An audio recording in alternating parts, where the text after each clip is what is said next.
Little man's pants came down, his little pants came down, he danced around, he swung his hips and said, holy shit, do do do do do do do.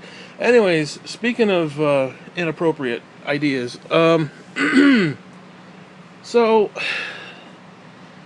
I'm really into this other dimension concepts right now, and somebody suggested that perhaps Genesis, the book of Genesis in the Bible, is referring to um, different dimensions.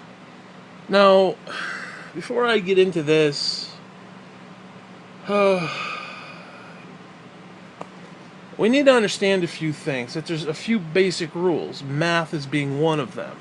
For example, you can't have 3 if you don't have 1 and 2. That's just a constant. That's a base. You can't have 3 if you don't have 1 and 2. That's a fair assessment. That's just, it is what it is. So if we take that into consideration, and we're talking third dimension, you can't have third dimension without second dimension and or first. So yes, technically somewhere Earth is flat. There has to be a 2 dimension. Why? Because of the fourth dimension, which is time. Everything coexists at the exact same moment in time, which would explain why God, outside of all that, or maybe not even outside of it, just being part of it, can see the end from the beginning. So, in other words, and I used to refer to it as like layers, like, in other words, like think of tracing paper, like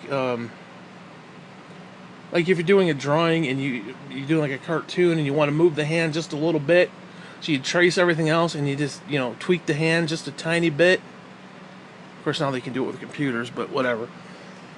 But it's kind of one of those things where it's like if you want to do an animated thing, I don't know. That I don't want to get into that because that's a whole other thing with the consciousness, and because this isn't my theory necessarily, but other people believe that without consciousness, which technically is kind of true, because if we didn't have consciousness, and that includes anything from like bugs to human beings, okay, birds and fish, and everything has a consciousness on some level, or at least awareness on some level. If we didn't have those things, then literally we would just be kind of, we wouldn't be moving. We would just be like, we'd be stationary. Now, some people take that to the nth degree and say that time is like a film strip, and if you looked at it, basically it's a still image, and the consciousness is what kind of flaps the reel, so to speak, that makes it go from one image to the next, to the next, to the next, thus creating movement in a way. I don't know about that, but I'm just going to throw that out there. Anyways, this concept of other dimensions is fascinating to me right now. I don't know. I mean, I'm not like, whatever. Anyways, now to preface this, I want to go back, and I've talked about this like two or three clips just recently. But if the best way to understand dimensional concepts is that, now there's different variants. Like there could be a pocket dimension versus like an overall dimension. There's different variables there, but I don't want to get into that stuff. Let's just talk the basic concept. To have 3, you need 1 and 2. Let's talk the basic mathematical concepts of that shit. And again, I'm making it very simple. I'm not trying to be like, well, you divide by the third degree of the ninth of fifth. Yeah, fuck all that shit. I don't have time for that shit. Somebody smarter than me can figure that stuff out. But again, for the layman, the basic concept, again, you have 3, you need 1 and 2 to make 3. You can't just have 3. And another thing, especially if you're talking math, you also need 0 too. That's a whole other argument, but whatever. But to try to try to put this in a scope that people can grasp, including myself. Think if we were two-dimensional instead of three-dimensional. Think if, basically, if you laid out a map and you put something on top of it, like a ball, and the people who would be living in that two-dimensional space would not see a ball. They would see where the ball connects to the paper, connects to the map, the actual surface. Now, in a three-dimensional world, we realize that it's a physical solid ball. But in a two-dimensional world, they don't have that type of understanding. So if we take that to the nth degree and go from third even into fourth, which is time and space, essentially, and there's actually something very interesting in Genesis. Because if you read the account, and again, you can say it's bullshit, whatever. If you read the account, and I'm going to suggest that the days are actually dimensions, potentially. But when it comes to the fourth day, there's something very interesting there. Anyways, now I'm going to read from. Now keep in mind, I got a fourth grade reading education. Thank you, public school. Fuck you. From the. This is what I happen to have up. I don't care, like, King James, and, I have, let's see, the New International Version, NIV, who cares, whatever, as long as it tells the story. So anyways, keep in mind, you need zero, in math, you need zero, you have to have zero, it's a placeholder. So, Genesis 1, in the beginning, God created the heavens and the earth. Now the earth was formless and empty. Darkness was over the face of the deep, and the Spirit of God was hovering over the waters. Now, I don't understand that, actually. If it was empty, why is there water there? It wasn't empty, there was water. It doesn't, I don't know. Well, what's interesting about that, and that's kind of fascinating, is that the darkness was here, and we usually associate darkness with evil. So evil was here, technically, before God. Now, we assume God is just omnipresent everywhere, at every second. But it's kind of interesting that, darkness was over the face of the deep, and the Spirit of God was hovering over the water. Now, that's kind of creepy. I mean, can you imagine just hovering over this water, this like dark cesspool of shit? Like, why would God be there? And what was God doing before all this? I mean, I don't know. It's very weird. But anyways, essentially, that's your 0 hour. That's your zero, right there. Basically, there's nothing. There's empty. Well, there's water, apparently. There's God and there's water, apparently. Whatever the fuck that means. I'm trying to figure out, why would there just... Like, how does that work? If the earth is formless, does it mean, like, mist? Does it mean... Because water can come in different forms, There could be a chunk of ice. But why would that be formed? It's like... Now, I'm getting off topic here. I'm getting way off topic here, but just reading it like that, I don't understand it almost contradicts itself. Because, okay, let me start over. Part 2. Now, the earth was formless and empty. Darkness was over the surface of the deep, but it had to have some form. Now, if we're talking space,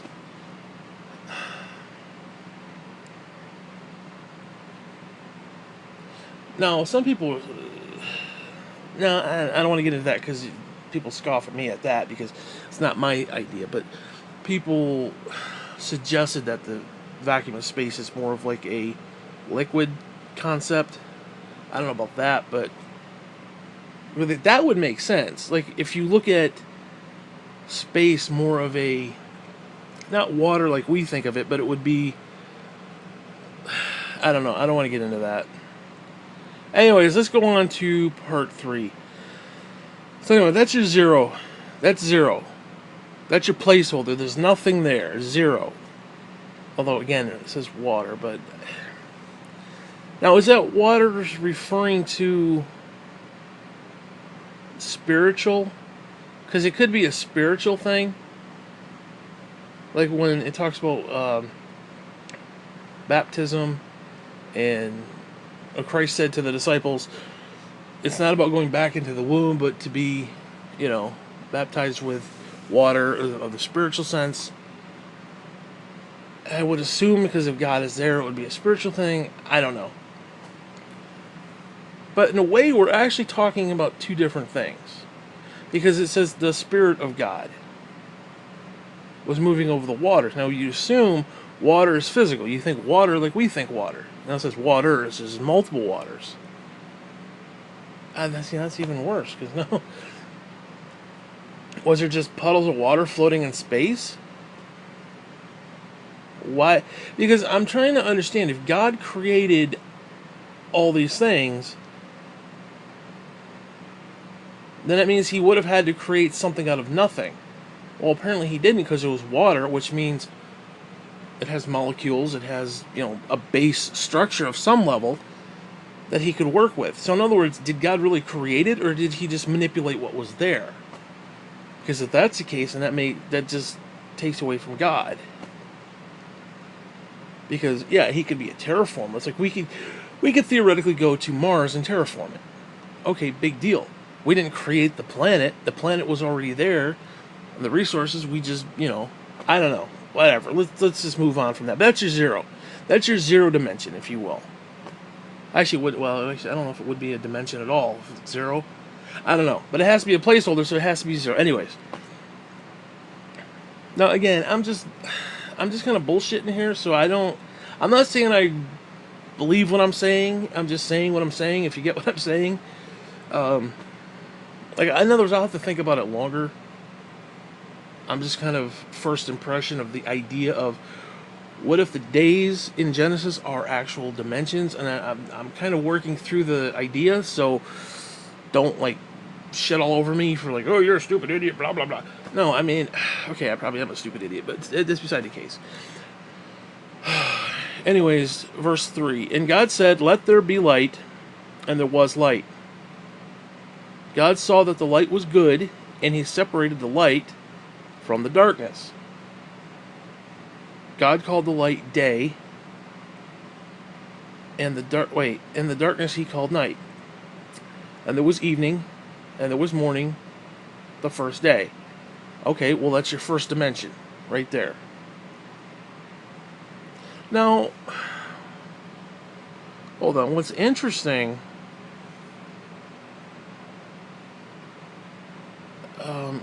shit. That's verse 3, dude. Okay, this is weird. That's verse 3. All the way in verse 14, which I'm getting ahead, but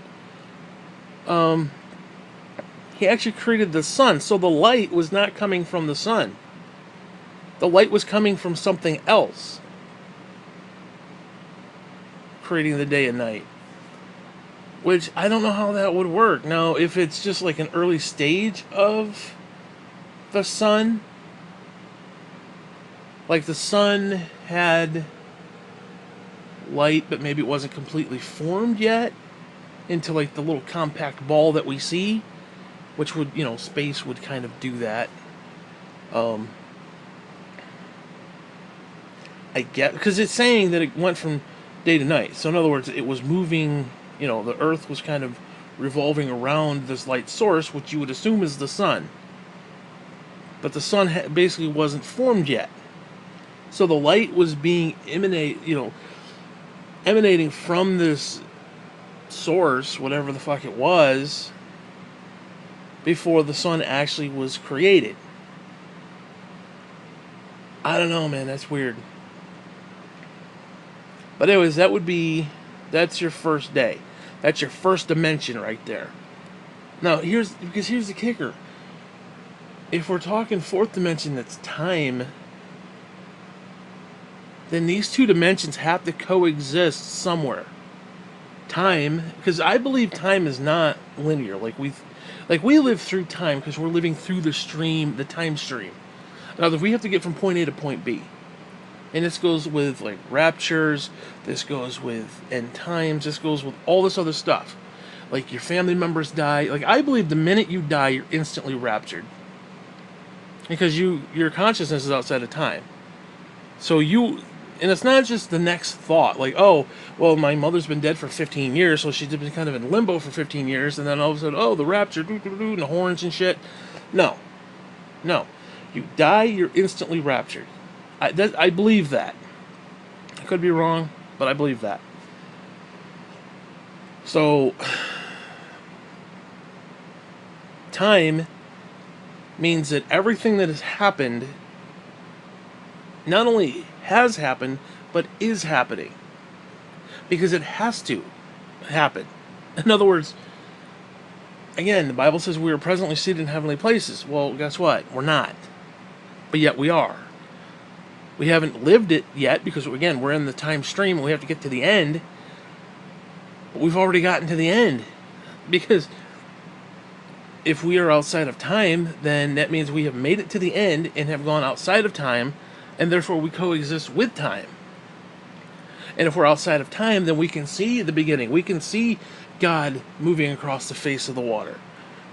Now, I don't know if that's adding to the Bible, because if you read this, it doesn't say, oh, God and the Spirit moved upon the face of the deep, and the multitude of saints were watching on. It doesn't say that. Although if you're talking time stream, because that's technically the beginning of the time stream. Well, actually, no. I think the first day would be the time stream, the beginning of the time stream. So everything that was created there, or started there, then has to reach the end. Once we reach the end, it loops back around. In other words, it's a circle. It's a cycle, a vicious one, but whatever. Anyways, I could be completely fucked up on that, but anyways, so that was your first day. That's your first dimension, where God created the light. It separated the day from the night, or the darkness that He called night, and the day. So, and that was your first official day. Now, what's kicker about this is that verses 1 and 2, when Earth was formed, that could have taken billions of years. That could have taken billions of years between verse 1, 2, and 3. There could have been trillions of years. We don't know that. It says He created it. Or, no, excuse me. Well, let's just say, no, the earth was formless and empty. Darkness was over the face of the deep, and He hovered above, blah, blah. And God said, let there be light, and there was light. God saw that the light was good, and He separated the light from the darkness. God called the light day, and called the darkness night. And the evening, blah, blah, blah. So from that moment, again, well, actually, between verses 1 and 5, there could have been trillions of years. Now, again, what's kicker about that is if He is outside of time, it's happening instantaneous to Him, but in reality, time is going at the pace that it would normally go. Or maybe it was slowed down, too. I mean, it could be, like... Well, see, that's another thing, because... Well, shit, it's like anything else. If you take a clock and you put a battery in it, and that battery is fresh, it's going to work normal. As the battery starts to lose juice, the clock is going to start to slow down. Just because we're viewing the universe where it's starting to slow down, that doesn't necessarily mean at the beginning it wasn't going super, super hyper fast, or working like it was supposed to. No, I'm just going to throw that out there. I'm not going to state it as a fact. Okay, but there is a precedent for that, so you take it for what it's worth. I don't care. Okay. Verse 6. And God said, oh, let there be a vault No, hold on. Can I do this? Define. I want to define vault. What does it say? Really, vault? I've never used it in that. Dude, I've never used the word vault in that. Holy shit. Okay. A roof in the form of an arch or a series of arches, typically in churches. Oh, yeah. It's funny. Arch roof. Blah, blah, blah. I've honestly never used vault that way before. I've never used it in that type of a sentence. A large room or chamber used for storage. Yeah, that's where that's where we usually think of the word. Secure room in the bank, chamber, blah, blah, blah. It's a verb. Provider, building or room, blah, blah, blah. But I've never used it as an arch, a vault. Yeah, dude, I'm 42 years old. I never knew the word vault could be used that way. I'm not going to lie. I'm not going to lie. So it's basically a roof or a dome, or excuse me, an arch. So now realistically, it's insinuating that yes, Earth is flat. It actually says that, but so at this point, technically, we're starting the second day. This would be your second dimension. Second day, first dimension, second dimension. So in this verse, yes, Earth is flat. Earth is flat. Now, if you're going with the whole, it's formless, empty darkness, hovering over the waters, blah, blah, blah. At this point, Earth is flat. It has to be flat. You have to have two. You can't have three without two.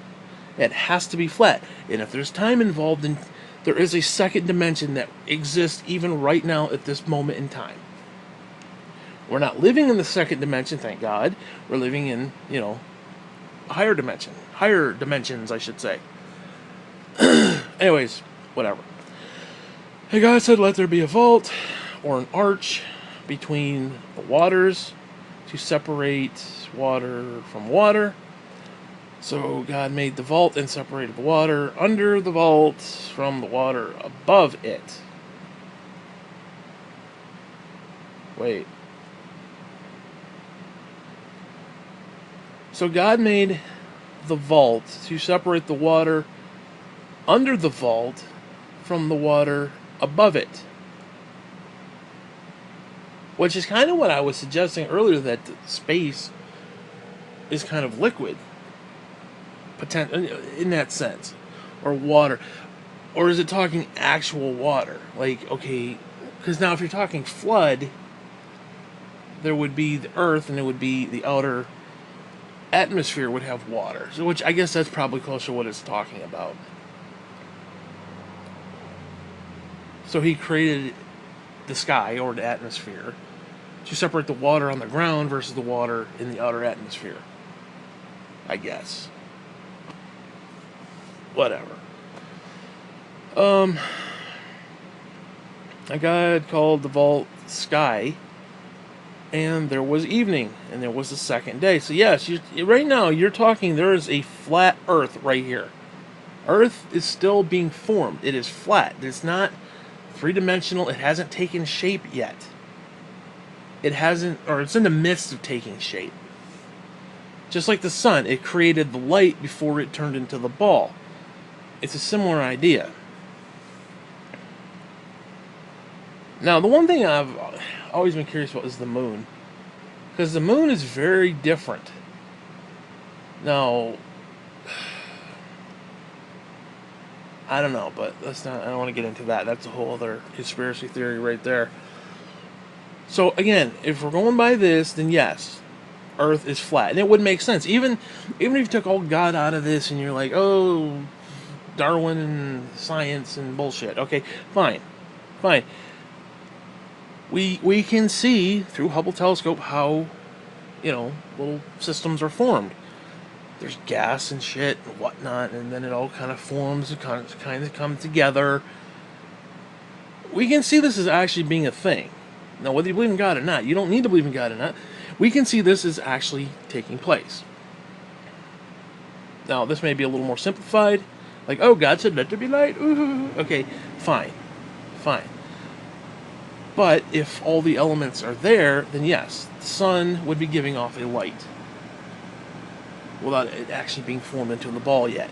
But anyways, let's go on. Verse 9, God said, let the water under the sky gather in one place. I'm assuming that would be a sea. And let dry ground appear. And it was so. God called the dry ground land, and gathered waters he called seas. Okay, that was right, yeah. And God saw that it was good. Now we're starting to go into the third dimension. We went from the second dimension into the third dimension. Oh, gee, the third day. Huh. Then God said, let the land produce vegetation, seed-bearing plants, and the trees, and blah, blah, blah, blah, blah, blah. I'm going to skip through all that, blah, blah, blah. Fruit-bearing tree according to its kind, and God saw that it was good. And there was evening and the third day. So now we've gone from the second dimension, which was basically land and sky. Now we're into third dimension, where there's actual physical objects. There's actual things starting to form. And I'm assuming that the Earth has turned into a ball at this point. Like it's formed into what we recognize, as Earth today. But again, you can't have third dimension without second dimension. And this is what this is saying, essentially. I mean, I could be, wrong on that, but I'm assuming... No, fuck it, that's what it just said. I just read it. Fuck you. Alright, verse 14. And God said, let there be lights in the vault of the sky. The arch of the sky, okay. To separate day from the night. No, wait a minute. Let there be lights in the vault of the sky to separate the day from the night. Now, is that a retelling of 6? Or, excuse me, a retelling of 5? Actually, shit, it'd be 4. God said, let there be light, and it was light. God saw that the light was good, and he separated the light from the darkness. And called the light day, and the darkness was called light. Or, excuse me, called night. Light, day, night, whatever. In the evening. Okay, that was the first day. Now we go down here. Let there be lights in the vault of the sky. Now, to separate the day from the night and let them serve as signs. So essentially, the moon and the stars, essentially. Them serve as signs, sacred times, days of the year, and let them be lights in the vault of the sky to give light to the earth. And it was so. God made 2 great lights, the greater light to govern the day, and the lesser to govern the night, and blah, blah, blah. He also made the stars, which is basically what it's saying.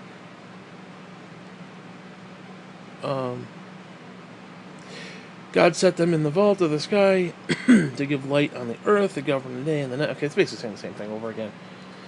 And God saw that it was good. Okay, so...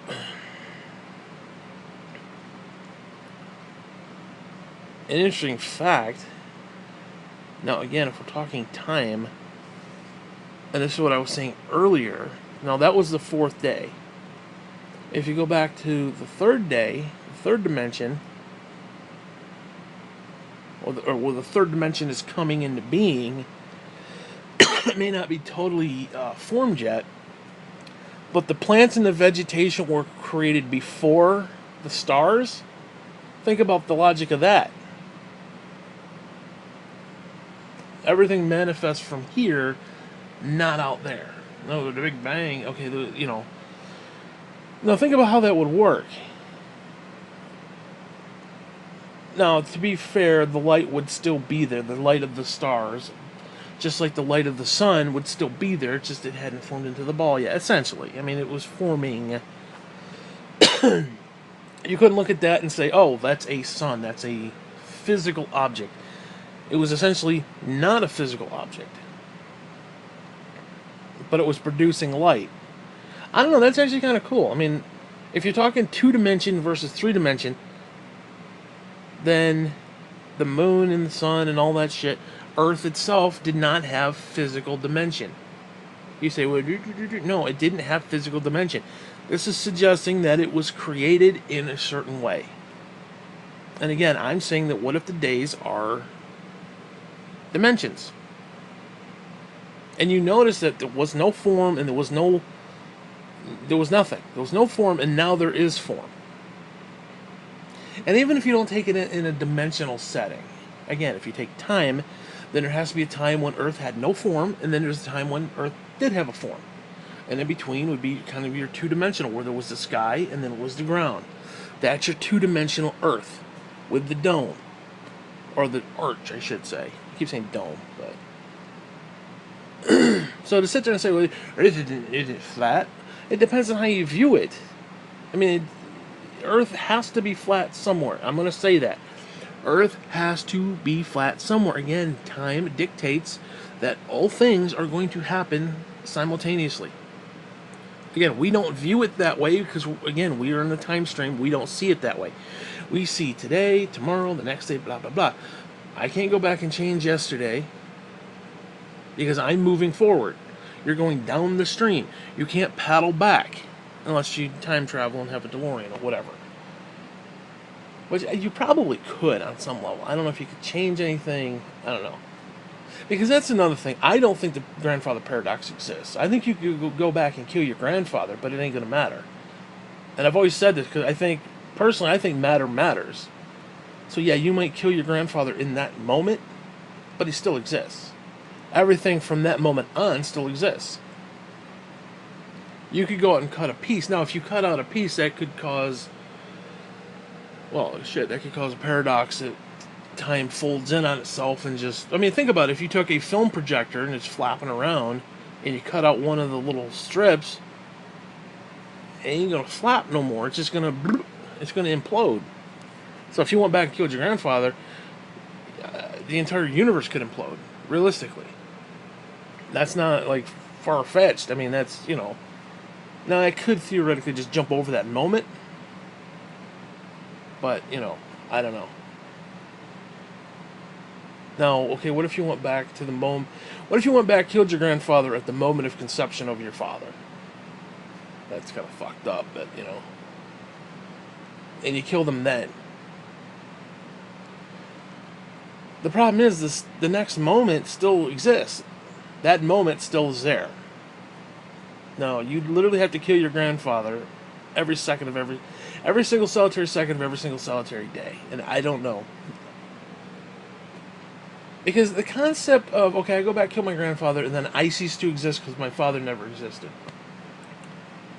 But matter matters. I mean, it does. Space and time.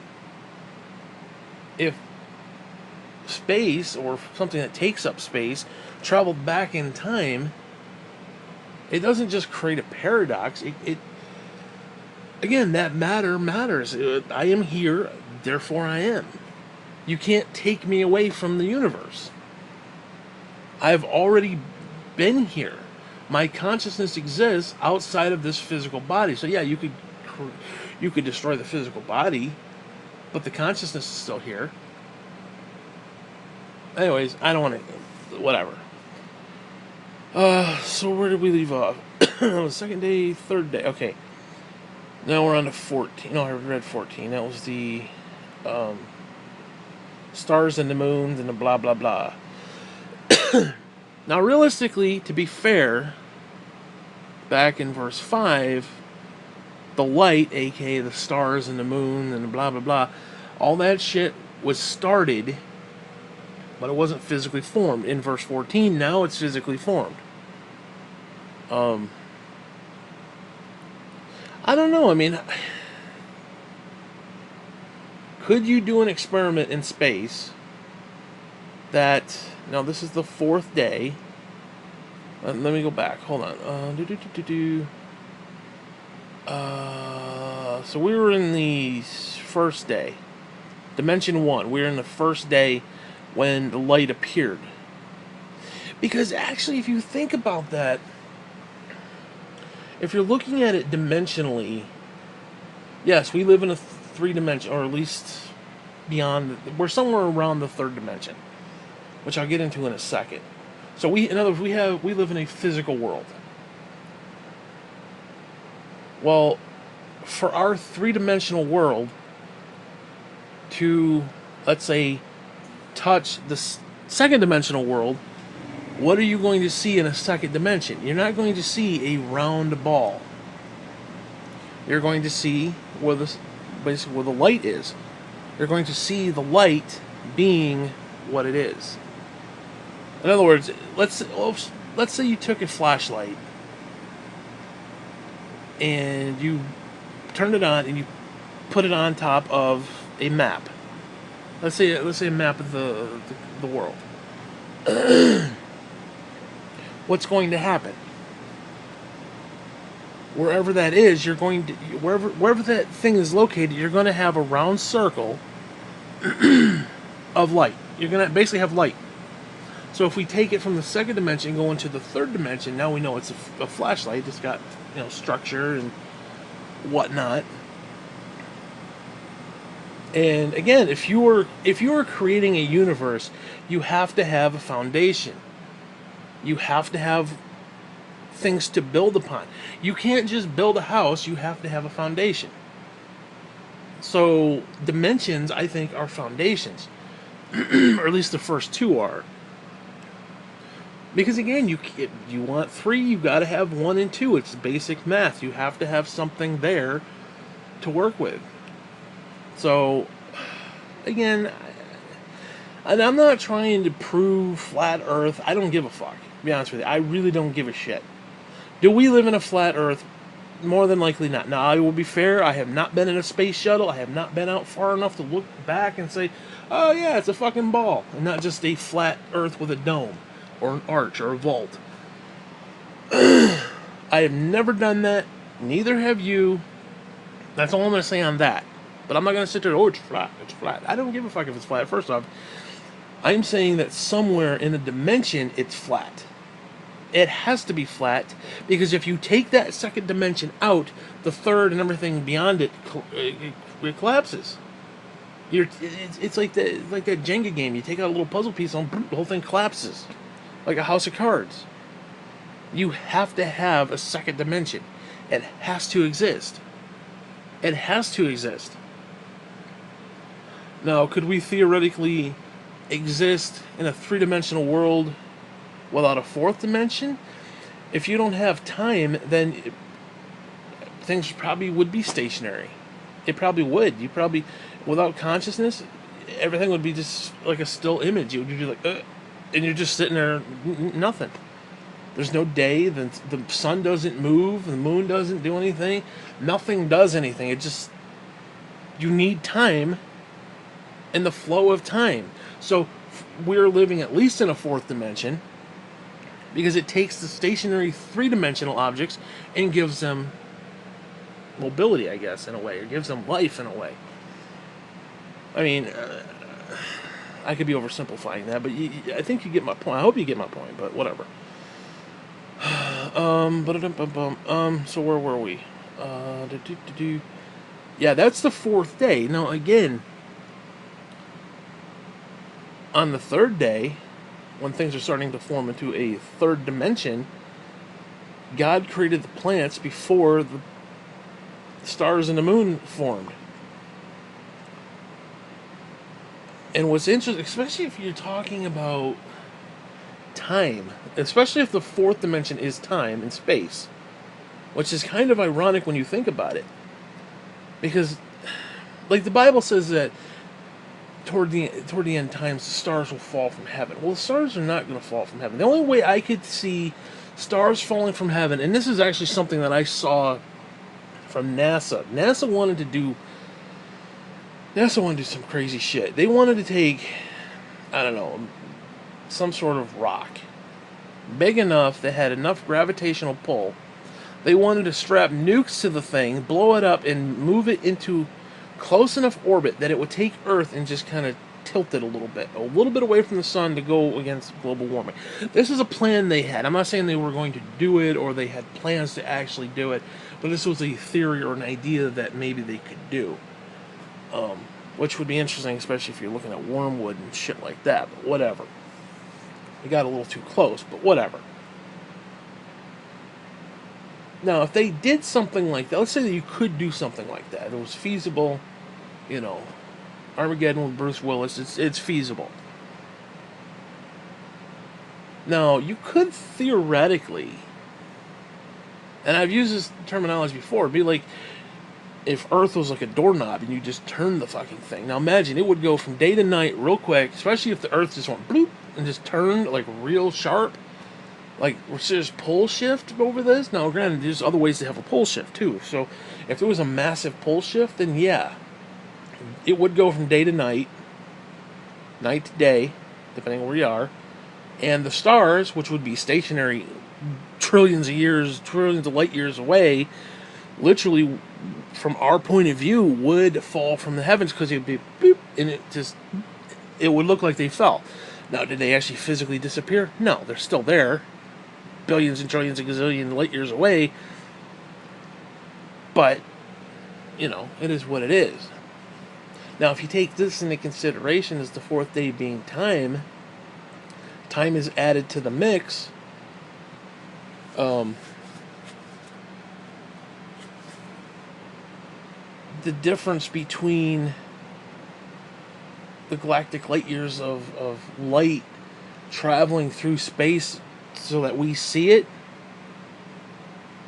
billions and trillions of years. Now, time and space, I don't know. I think that's an interesting little how do you do right there, because essentially what you're having is these lights that appeared. Now, by the sound of it, they just appeared.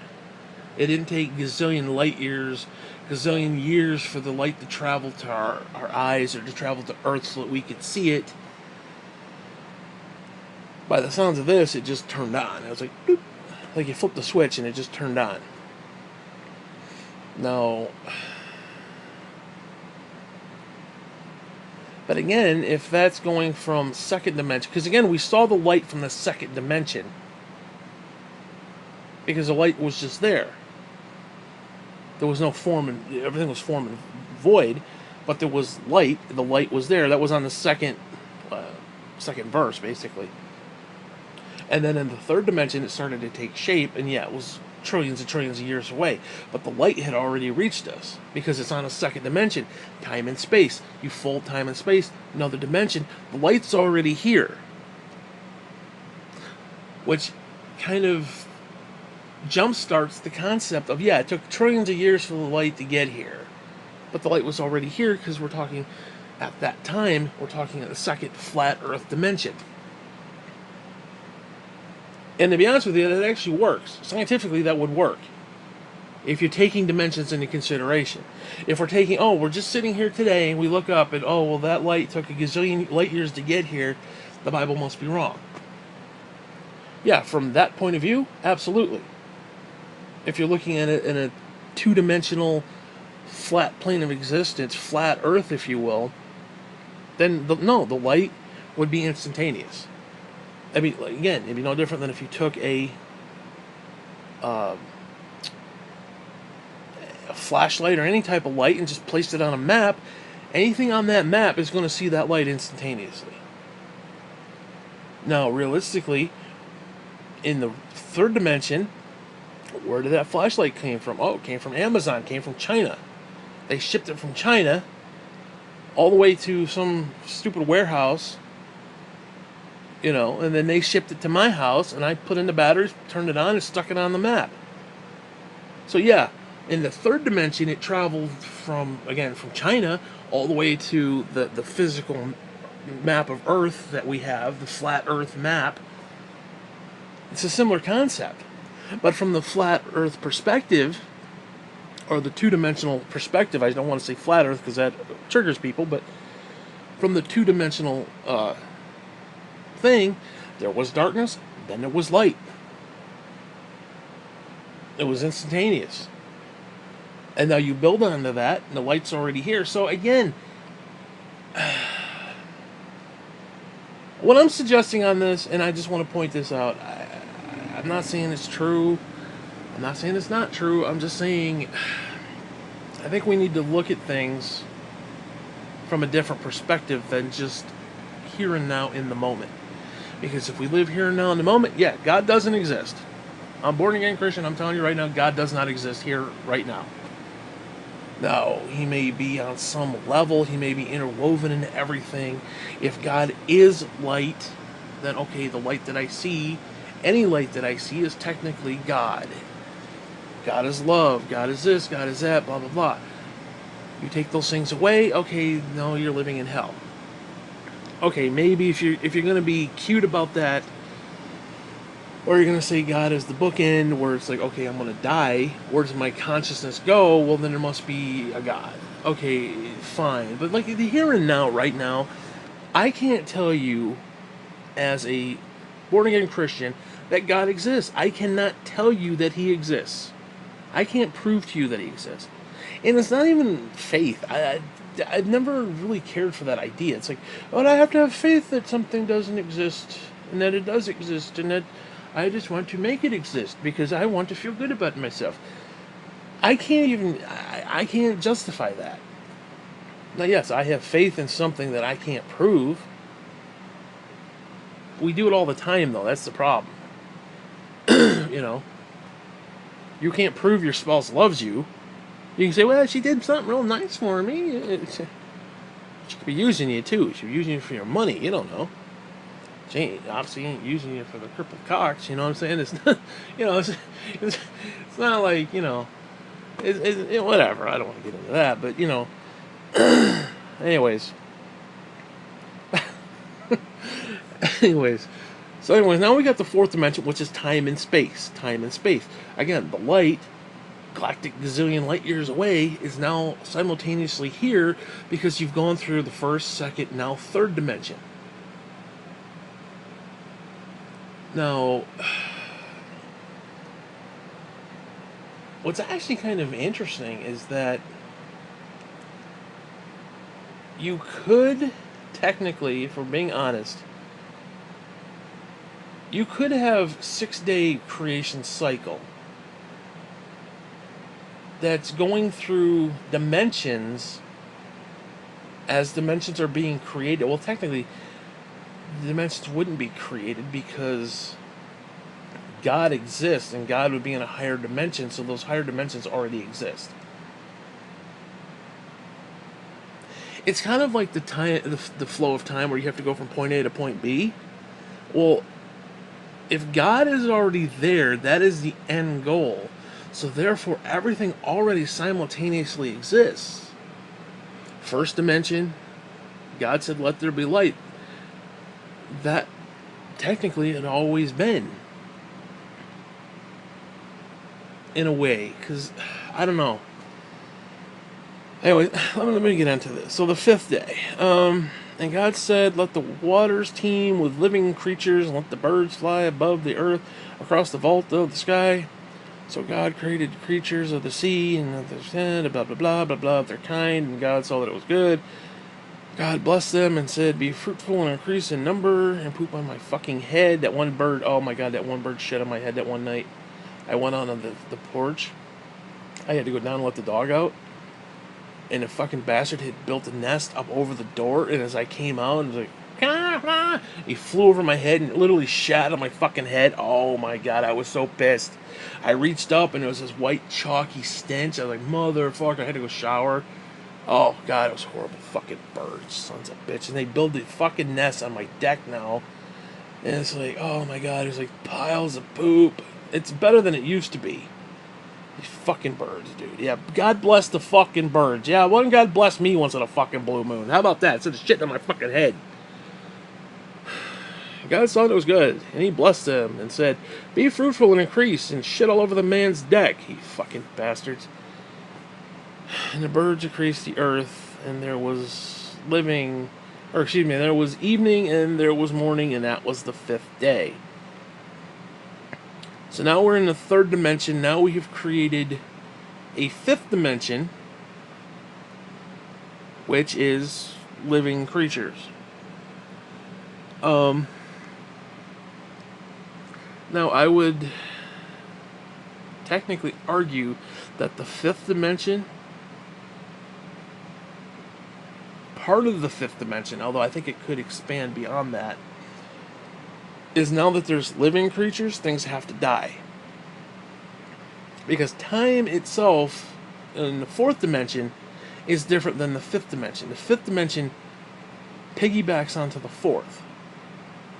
So in other words, you have time and space, but now you have things where, things get old, things decrease, things wind down. That's your fifth dimension. I think we're in the fifth dimension, to be honest with you. Or at least, maybe not living directly in the fifth dimension, but the fifth dimension does affect us. Again, there's probably an actual dimension that we're not privy to, per se. But we're feeling the effects of the fifth dimension. So in other words, you got time and space, you're going from point A to point B, but now you add in the next layer of you're going from point A to point B, but you're also getting older, you're getting sick, you're getting dead, people die, animals die, so on and so forth, and it kind of revitalizes the earth. It continues going forward. Now, I don't know how that would work necessarily, but I'm going to run with it, so fuck you. Hey, it's my clip, fuck you. Anyways, now we're on to verse 24. God said, let the land produce living creatures according to their kind, livestock creatures, blah, blah, blah, each according to their kind. And it was so. God, excuse me, I'm yawning right there. God made the wild animals. So wait, he created the fish and the birds, and then he created the rest of the wild animals. We evolved from the birds. Technically, I guess we kind of did, but not in that sense. And the livestock, and God said it was good. Then God said, let us make mankind in our image and likeness, and blah, blah, blah, rule over the fish and the birds of the sky, and over the livestock and the wild animals, and all the creatures in the ground, move along the ground. So God created mankind in his image. In the image of God, he created them, male and female, he created them, blah, blah, blah. God blessed them and said to them, be fruitful and increase, multiply, fill the earth, and subdue it, rule over the fish, the sea, the birds, the sky, da-da-da-da-da-da. God said, I give you every seed-bearing plant, including marijuana, you fuckers. Now here's the kicker. Some seed-bearing plants are actually fucking toxic and kill you, so, okay. I give you every seed-bearing plant on the face of the whole earth, and every tree, the food, and blah, blah, blah, and to all the beasts and the birds and the skies and the creatures that move along the ground, everything that has breath of life in it. Now, the breath of life could be a whole other thing, too. That could also represent consciousness, because what's cool about the breath of life concept is that you had the stationary, non-committal being created out of dirt, and there had to be a jump start, which is kind of interesting. I give you the green plants of the food. God saw that it was that he had made. It was very good. It was evening, and that's the sixth day. Now, here's what I think. I think you have time, fourth dimension. Fifth dimension is your entropy and all these other things where things break down, blah, blah, blah. Sixth goes beyond that. Now, keep in mind, we were in a garden in the sixth day.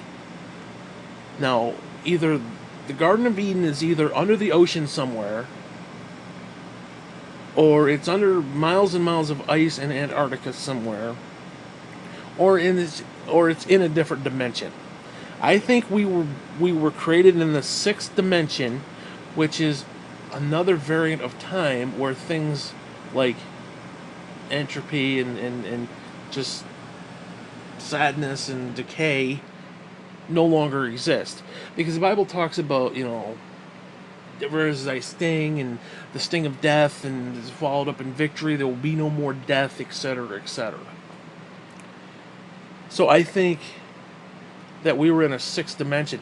The minute we were taken from the garden, we were then kicked down a dimension into the fifth dimension, we're decay and shit, and this is the world we live in. Fucking woe and bullshit. Where the sixth dimension was, as God said, it was good. He also said this was good too. He also said the fifth dimension was good too. Or the fifth day was good. So, but in the fifth dimension you have things like death, and you have, so on and so forth. Because the kicker is to have a sixth dimension where things don't die. What if you have to have a fifth dimension where things do die? Because the earth in and of itself would have to replenish itself. And it replenishes itself on the fifth day, on the fifth dimension, so that the sixth dimension could actually thrive and not have to have death. Now, that could be a little weird. I don't know. I haven't thought that far ahead. I'm just throwing it out there. But, shit, let's go to Genesis 2. Load it up. Okay. Now, Genesis 2 is kind of weird because it basically retells the story. And that's where you get the whole, Lilith, or whatever the fuck her name is, where God created man and woman, and they weren't the same, so God had to kind of redo it and make Eve from Adam's rib, which is basically cloning her, so that they were literally one flesh, where the original female was not, and she was... They actually make her out to be kind of like a feminist, like, hey, I'm just as good as you are, blah, blah, blah. She went off to be a bitch, and it was just horrible. Yeah, again, that's the problem. That's the problem with, like, modern day feminists. You give the bitch a pocket, you give her clothes, she got a pocket, she got to fill it with something. Okay, and it's usually my money. You know what I'm saying? But hey, whatever. Anyway, Genesis 2. Thus the heavens and earth were completed in all their vast array. Ooh. Yeah, it was the sixth day, and everything was good. By the seventh day, God had finished the finished work, if you will, he had been doing. So on the seventh day, he rested from his work. Then God blessed the seventh day and made it holy, because on it he rested. Why? I don't understand why it repeats itself. He rested on the seventh day, and he said it was good, and then he rested on the seventh day, and it was wonderful, and he said he rested, and he rested again. And he's like, why does it have to repeat itself? Which, to me, lends more credence that there is a Bible code in there where you skip letter sequences and shit. Because, dude, you read some of this stuff, it's like, and they are, and blah, blah, blah. Now, obviously, the art thous is not the same as the original language, but you get my point. I'm being sarcastic. Now, what is the seventh dimension? Now, if we were in a dimension that there was no death, which there was a tree of life, so there was no death. Now, interesting thing about the sixth day, or the sixth dimension, which is the dimension of man, or the time of man, literally, 6 being a number of man. Now, I've talked about this before, I'll just kind of briefly go over it. If God is light, the closer you get to light, the more time it starts to slow down. Well, if you are light, then technically, I guess, time would either slow down to the point where it doesn't really matter, or to the point where it just simply stops. Time does not move forward. So if you are with God, who is outside of time, because he's moving at the speed of light, because he is light, and he, quote-unquote, dwelt among them in the garden, it doesn't technically have to be a physical, separate dimension, but it would create a time dilation field. So if God is intermingling with Adam and Eve and anything in that garden, whatever the radius is of him, God, would cease to be in the time stream, where everything else... Now, this is one thing I don't... Listen, I will concede flat Earth. I will. Like, I'm not going to sit there and defend it and be like, oh, I believe in flat Earth. The one thing I will question is that people and dinosaurs weren't together at any moment. I know that sounds hokey to some people. I just, there are ways that it could work, and there are ways that it does work. Okay, it just simply does. Now, one thing, and I'm going to be stupid here. I'm going to be absolutely stupid because I don't know. But if dinosaurs, let's just say dinosaurs for example, died out 65 million years ago, how are they reviving cells? It seems like those cells would not exist. Like, it just, I mean, they'd be fossilized, but not to the point where you can, like, they're actually taking cells and, like, reviving them. If it's 65 million years ago, those cells don't exist. They cease to exist. They're not viable. I mean, shit, you're not viable after like a few years of death. I mean, you might have your bones in the grave, but imagine 65 million years. There's nothing left. You literally return to the dust. Now, if they can take DNA from the dust, which would be very similar to when God created Adam from the dust. And what is dust? Just dead skin cells. Which, theoretically, if you're talking God as a terraformer, he took what was here and created man from it.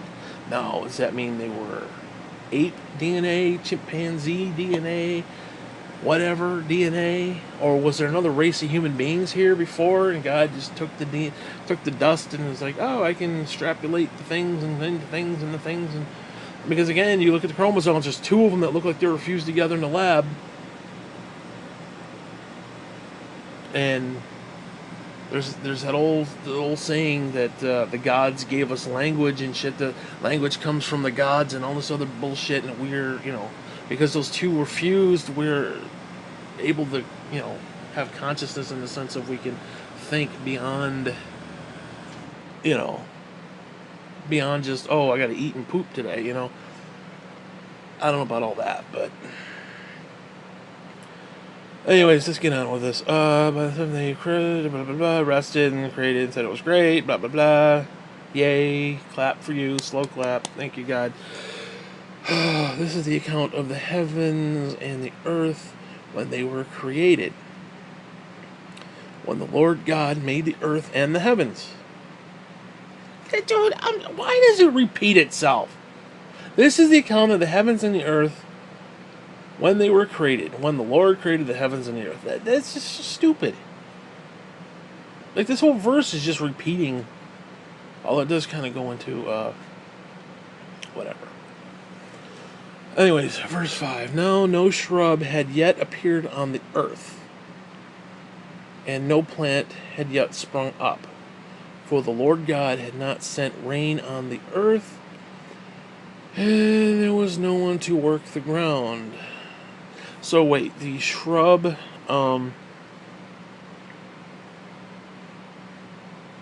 that would have been day 3, I believe.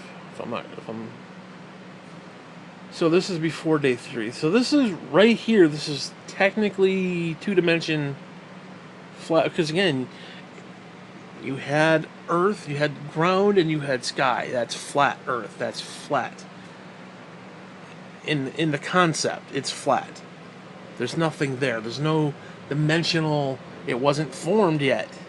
Earth was without form and void. And again, if you look at it, take God out of it, you look through Hubble, you see the way things are created. You see these little baby systems starting to form. You can see it kind of working that way. I mean, take it for what it is. Anyways, whatever. And the Lord God formed man. See, now it's skipping. It skipped from. It literally went from day 3 to day 6, all in verse 5 and 6 and 7. And no shrub had sprung up, and God had not sent the rain, nobody to till the earth. Blah blah blah. And then Lord God formed man from the dust of the ground and breathed into his nostrils the breath of life, and man became a living being. Yeah, it had to be jump-started. Which, It's kind of like what I was talking about earlier, where it's like the film strip. It's like a still image, and then you have to kind of give it life. You have to give it a consciousness. You have to give it. You have to jumpstart it, basically.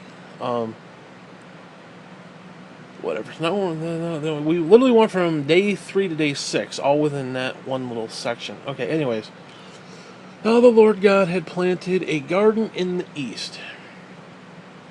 Now, is that before or after He created man? God had planted a garden in the east, in Eden, and there He put the man He had formed. The Lord God made all kinds of trees grow out of the ground, trees that were pleasing to the eye and good for food. In the middle of the garden were the tree of life and the tree of knowledge of good and evil. Which, I'm sorry, don't even get me started with this free will bullshit. You put something in the middle of the garden and it's like, oh yeah, don't touch that, don't touch that, no, don't touch it. Give me a break. Let's see, a river watering the garden flowed from Eden. From there, it was separated into 4 headwaters. The name of the first was Pishon? Pishon. They named the river Pishon. Okay.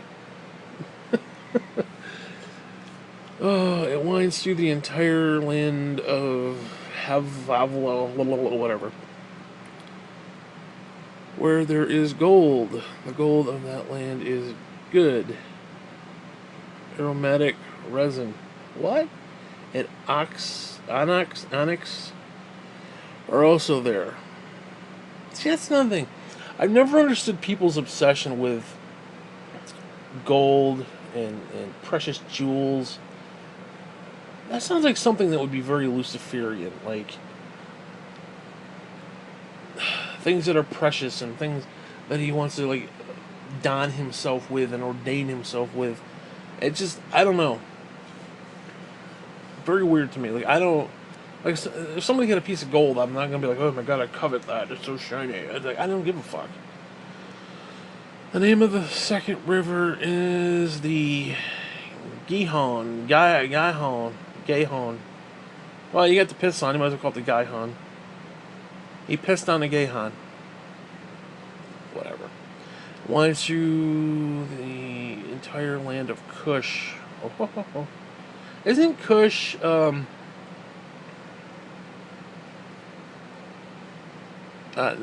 whatever. The name of the third river is Tigris. Oh, we know that one. Kind of funny how it's still got the same name. Runs along the east side of Asher. Asser. I'm gonna call it Asser. Because you got Pison, you got Gihon, and you got Asser. So you got piss, ass. You got piss, guy, and ass. And the fourth river is Euphrates. Oh, we know that one. Now, why do those 2 rivers stay the same with the rest of them? Gihon, Pison, and Fuckon, Asson, or whatever the hell it is. I don't know. Whatever. Lord God took the man and put him in the Garden of Eden to work it and take care of it. And the Lord God commanded the man, you are free to eat from any tree in the garden, but you must not eat from the tree of knowledge of good and evil, for when you eat from it, you will certainly die. Which means,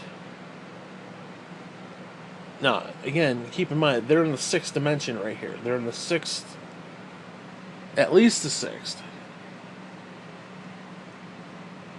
And leaving the garden, they got kicked down to the 5th. That's what I'm suggesting. So maybe good, knowledge of good and evil. Because technically, when you go into a 5th dimension where things die, there's an evil concept there where it's like you can kill people because they can die. If they can die, you can kill them. So you know good and you know evil. So I don't know. I'm kind of stretching with that a little bit, but just playing with it, trying to have fun with it, whatever.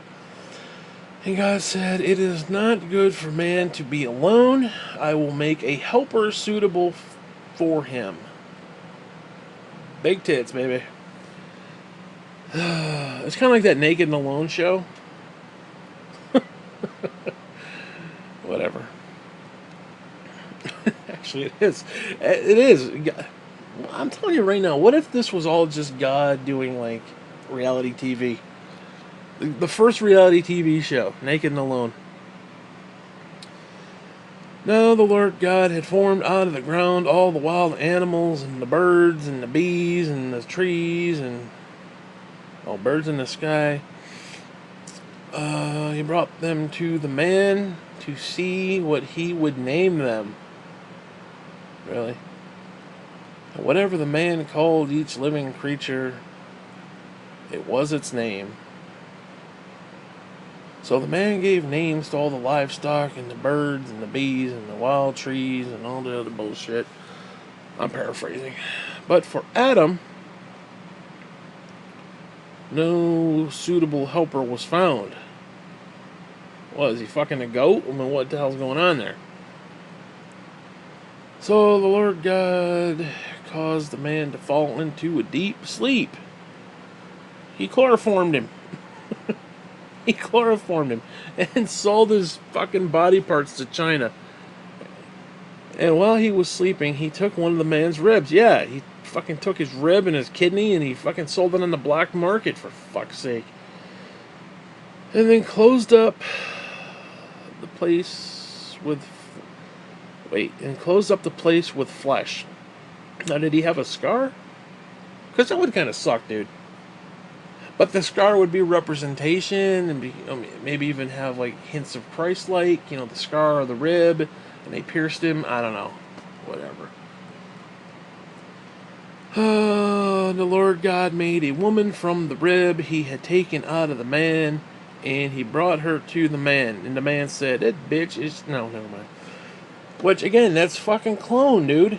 She is a clone. She's a legitimate clone. And the kicker is, when you do cloning, it's easier to do females, like Dolly the fucking llama or what, goat or whatever the hell it was. Sheep, whatever. I figure if I named off enough fucking animals, I would get it eventually. It's easier to make the female than it is. It's easier to clone a female than it is to clone a man. He brought to the... Let's see, taken out of the rib, and he brought her to the man. The man said, "This is now bone of my bones and flesh of my flesh. She shall be called woman, for she was taken out of man." Whoa, man. Whoa. Like Joey Lawrence. Whoa. she's the whoa man. She's the whoa man. What? I don't understand that. Whoa man? We'll call her woman. I am man and she is woman. What does woe mean? Does woe mean like... I don't know. Anyways. Oh, that is why a man leaves his father and mother and is united to his wife, and they become one flesh. They be banging all night long. Adam and his wife, quite literally, because they are one flesh, were both naked, and they felt no shame. Yeah, they were naked and afraid. They were naked and alone. There's some sort of TLC show or whatever it is, or Discovery show, whatever the fuck that is. Anyways, let's go to Genesis 3. I don't know if I want to read 3. I don't know why I'm reading this. I don't know. Oh, the fall. Now the serpent was more crafty than any of the wild animals. Why is a serpent allowed to do a fucking thing? See, this is the thing that pisses me off about God, in a collective sense, just across the board.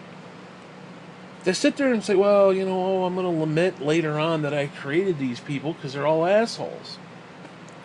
And every one of their thoughts are just evil continuously. Well, guess what, bro? You're the one that set the shit up. I'm sorry, you can't set the dominoes up in the pattern and then purposely set it up to knock them over. Maybe not you yourself, but they were eventually going to get knocked over. and then bitch and complain, oh, what's this pattern? Who made that? I didn't do that. Bullshit. Bullshit. It's like, again, it's like Judas Iscariot. Why does Judas go to hell? Judas did one of the key factors. I'll tell you one thing, though. God created Judas to fulfill a destiny. He fulfilled that destiny. Now, granted, it was to be a complete asshole, but that's neither here nor there. You realize, realistically, that Judas has fulfilled his destiny with God through God's will more so than I have. You understand that? I don't believe I'm fulfilling God's will. Dude, it's 12 o'clock in the afternoon. I'm literally laying in the bed with the tablet making this clip. Do you hear the words? I'm not fulfilling God's will. This can't be God's will for me to sit here and do nothing and just die and live in my own filth. It can't be all that there is. Apparently there is, but whatever. So, the dude who betrayed the Lord Christ Jesus Almighty has fulfilled his destiny more so than I have. I don't know how I'm supposed to take that. And again, there are how many fucking planets are there? Yet, we're gonna send the molester of souls to Earth. You couldn't send his ass to the fucking moon? Send his ass to Pluto? Freeze his ass off? Fuck him. But no, we're gonna send him here to go fuck you and rape you and destroy everything. Come on, man. Now, the serpent was more crafty than any other wild animal, any of the other wild animals. So, now, hold on. Now, was the serpent, we assume Lucifer, aka Satan, was he dwelling inside the serpent? Now, we assume it's a snake, but a serpent can be anything. Hell, it could be a fucking dinosaur, for God's sakes. Fucking T-Rex comes up and like, hey, like little fucking Barney the dinosaur. Hey, you want to eat the fruit? Hey, little paws flailing. Hey. Barney the fucking dinosaur showed up. You don't know. Fucking lizard people, dude. They could have been lizard fucking people. They're speaking, so they had to have some physicality. What if these motherfuckers came to Earth and took on these reptilian forms? Or maybe, now if we're talking dimensionally, whatever they are in the spiritual world, the minute they dip their toe into this three-dimensional world that we live in now, they're represented as serpents and lizard people and shit like that. You don't know that. You don't know that. We assume they take on the guise or the disguise of. That doesn't mean anything. That does not mean anything. Because again, if you're talking higher dimension, then if something actually dips its toe into this reality that we understand, this dimension, then not only does it transcend time and space, but it also exudes out further into dimensions that we can't understand. Into the dimension, again, it's like the ball being placed on the two-dimensional map. If you're on a two-dimensional plane, let's say you're a human being, or not a human being, but like a conscious entity on a two-dimensional plane, you're not seeing a ball, you're just seeing where the ball connects to the flat surface.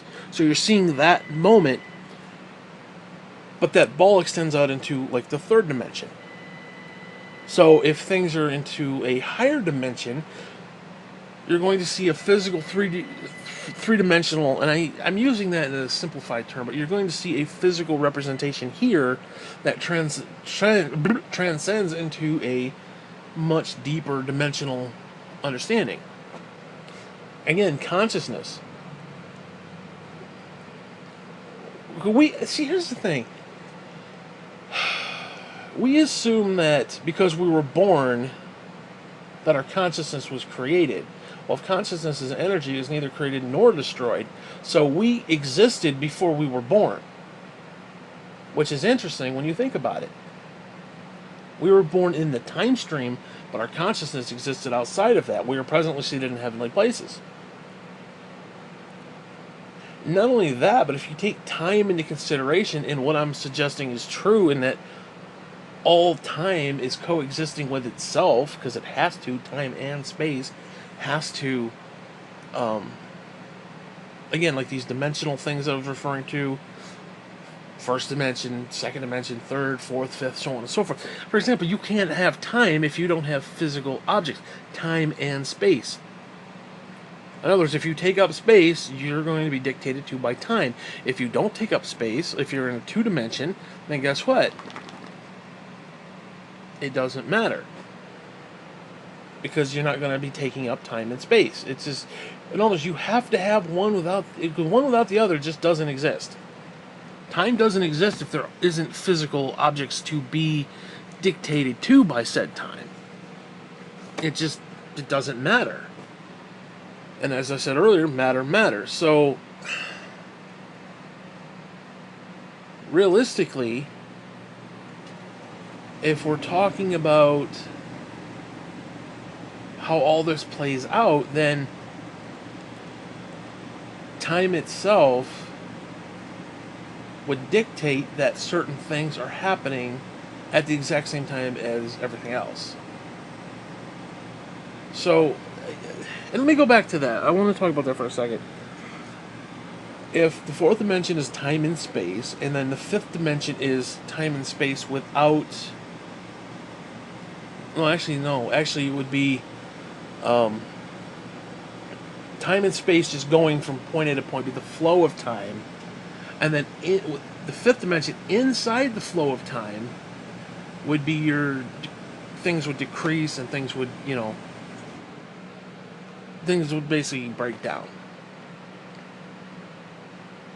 And I'm suggesting that the sixth dimension, or the sixth day, if you will, the day of man, those things no longer exist. Because again, at that time we were in the garden, things were fine, and there was no death. There was no death. How can there be no death? And you say, well, they were eating the tree of life. Okay, possibly. It's possibly that simple. But again, what if the tree of life concept is part of the dimension? There's a physical tree with physical fruit in that dimension. And we were separated from that dimension. We were separated from that tree. Now, okay, maybe the Garden of Eden was just a pocket dimension. Potentially. I mean, it could be. But the minute we were separated from it, we were kicked out. And the way it's described, it wasn't just like, oh, I can't go to Camden, New York anymore. I'm banned from going to Camden. There was a big deal. There was a big change. They were given clothing because they were decidedly naked and they were embarrassed. God basically said, no, fuck you, you can't be here anymore. In fact, there's an angel with a fiery sword blocking the way so no one can get back into it. Which means it sounds like it's on another dimension. It's in another dimension, I should say. Which would be, again, your sixth dimension. Where there is no decay. There is no death. There is no such thing as, oh, I'm going to murder you and kill you. Because realistically, you can't. It's not on the table. It's not on the agenda. Because you ask yourself, if God loves everything, why is there decay? Why did we die? Why did I have to lose Lucy? Why did I have to lose my entire fucking family? Why is everybody dying? Why is everybody dead? What kind of a loving God does that shit? That's not loving God. That's bullshit. That's just evil and wicked. That's evil. Okay. Well, if we are in the fifth dimension is dictated to by time wearing the physical down, where in the sixth dimension we went above that.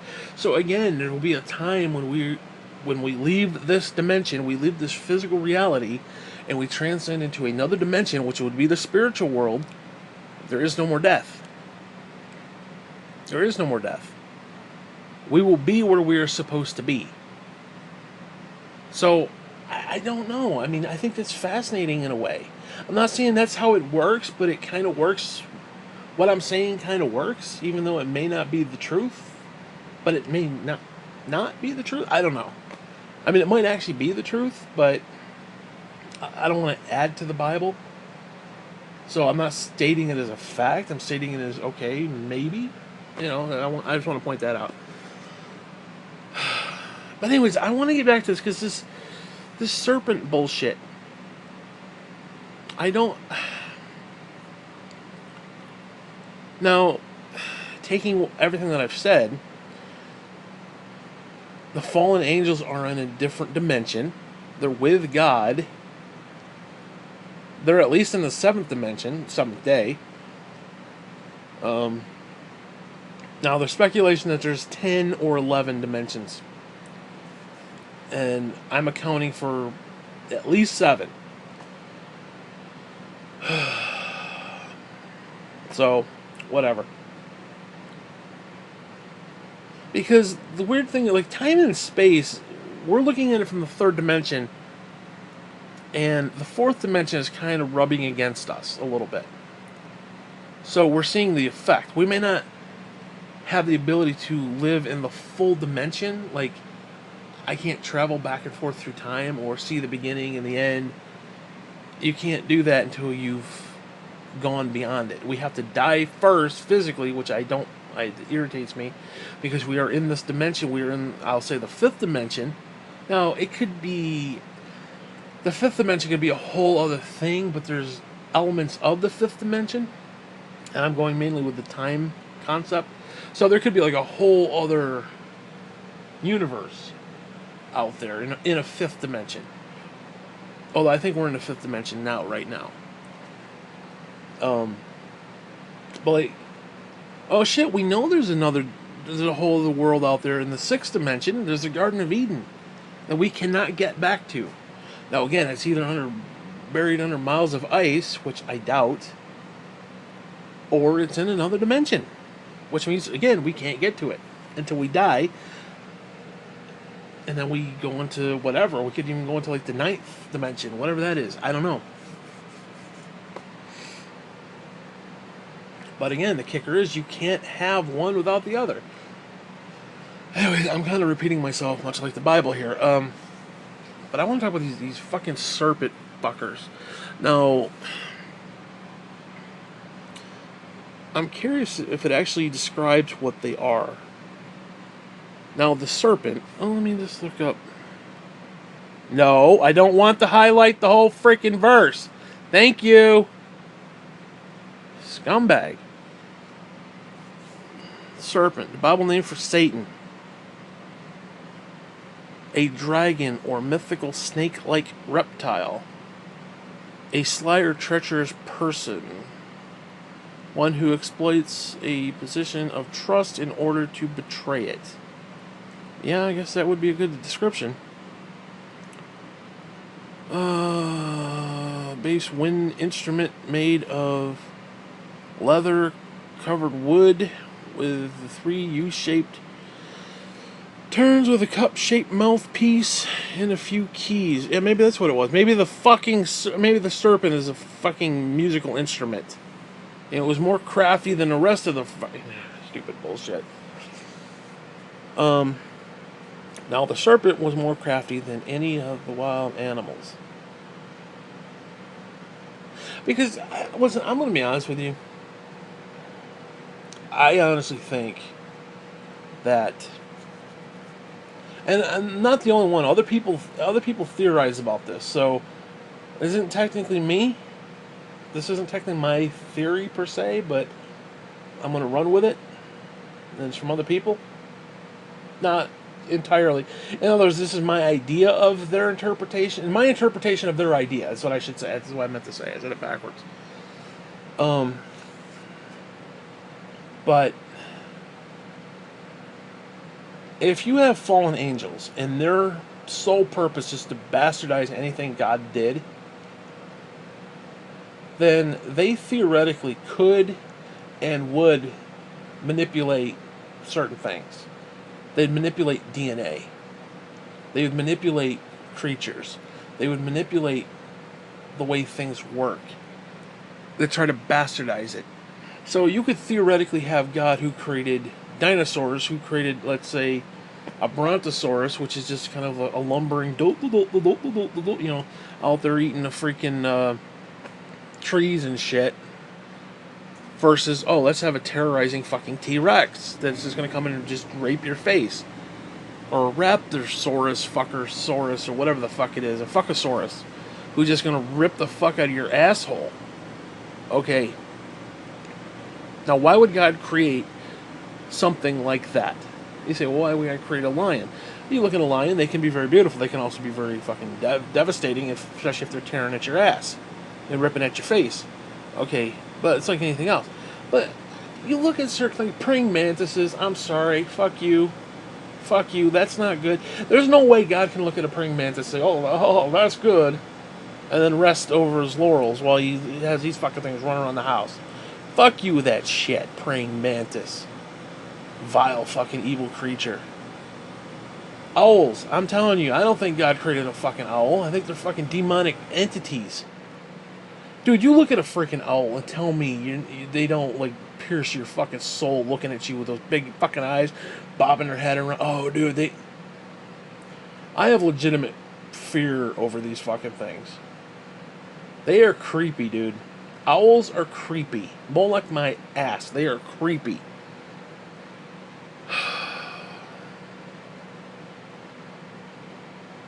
Now, I understand that there's certain elements, especially if you're talking fifth dimensionally here, where certain things die, and we live in a world where, the cat eats the rat, the dog eats the cat, alligator eats the dog, Crocodile Dundee eats the alligator, it's the way of life, the circle of life. Well, lion will lay down with the lamb. And fuck you, Mandela effect. Lion will lay down with the lamb, bitch, not the wolf. Fuck the wolf. Well, guess what? If you're in a higher dimension, a sixth dimension, the lion will lay the fuck down with the lamb. Okay? We're living in a dimension where the lion is like, fuck you, I'm gonna eat the lamb. We were kicked out of a dimension. I think we literally, well, not we, but Adam and Eve were thrown out of a dimension. Again, you read the way it plays itself out. It wasn't just, oh, it's a little garden over here, and we got the little fenced-in area, and the little serpents and shit, and blah, blah, blah. No. Something big happened. Something major happened. A change took place. A change. They saw something different. They were running around naked, didn't even realize it, didn't even register. Now all of a sudden, oh, I'm in the bushes hiding because I got my little peepees hanging out. Okay, bullshit. The veil came off their eyes, and they became vain, basically. They became self-centered, which is the world we're living in today.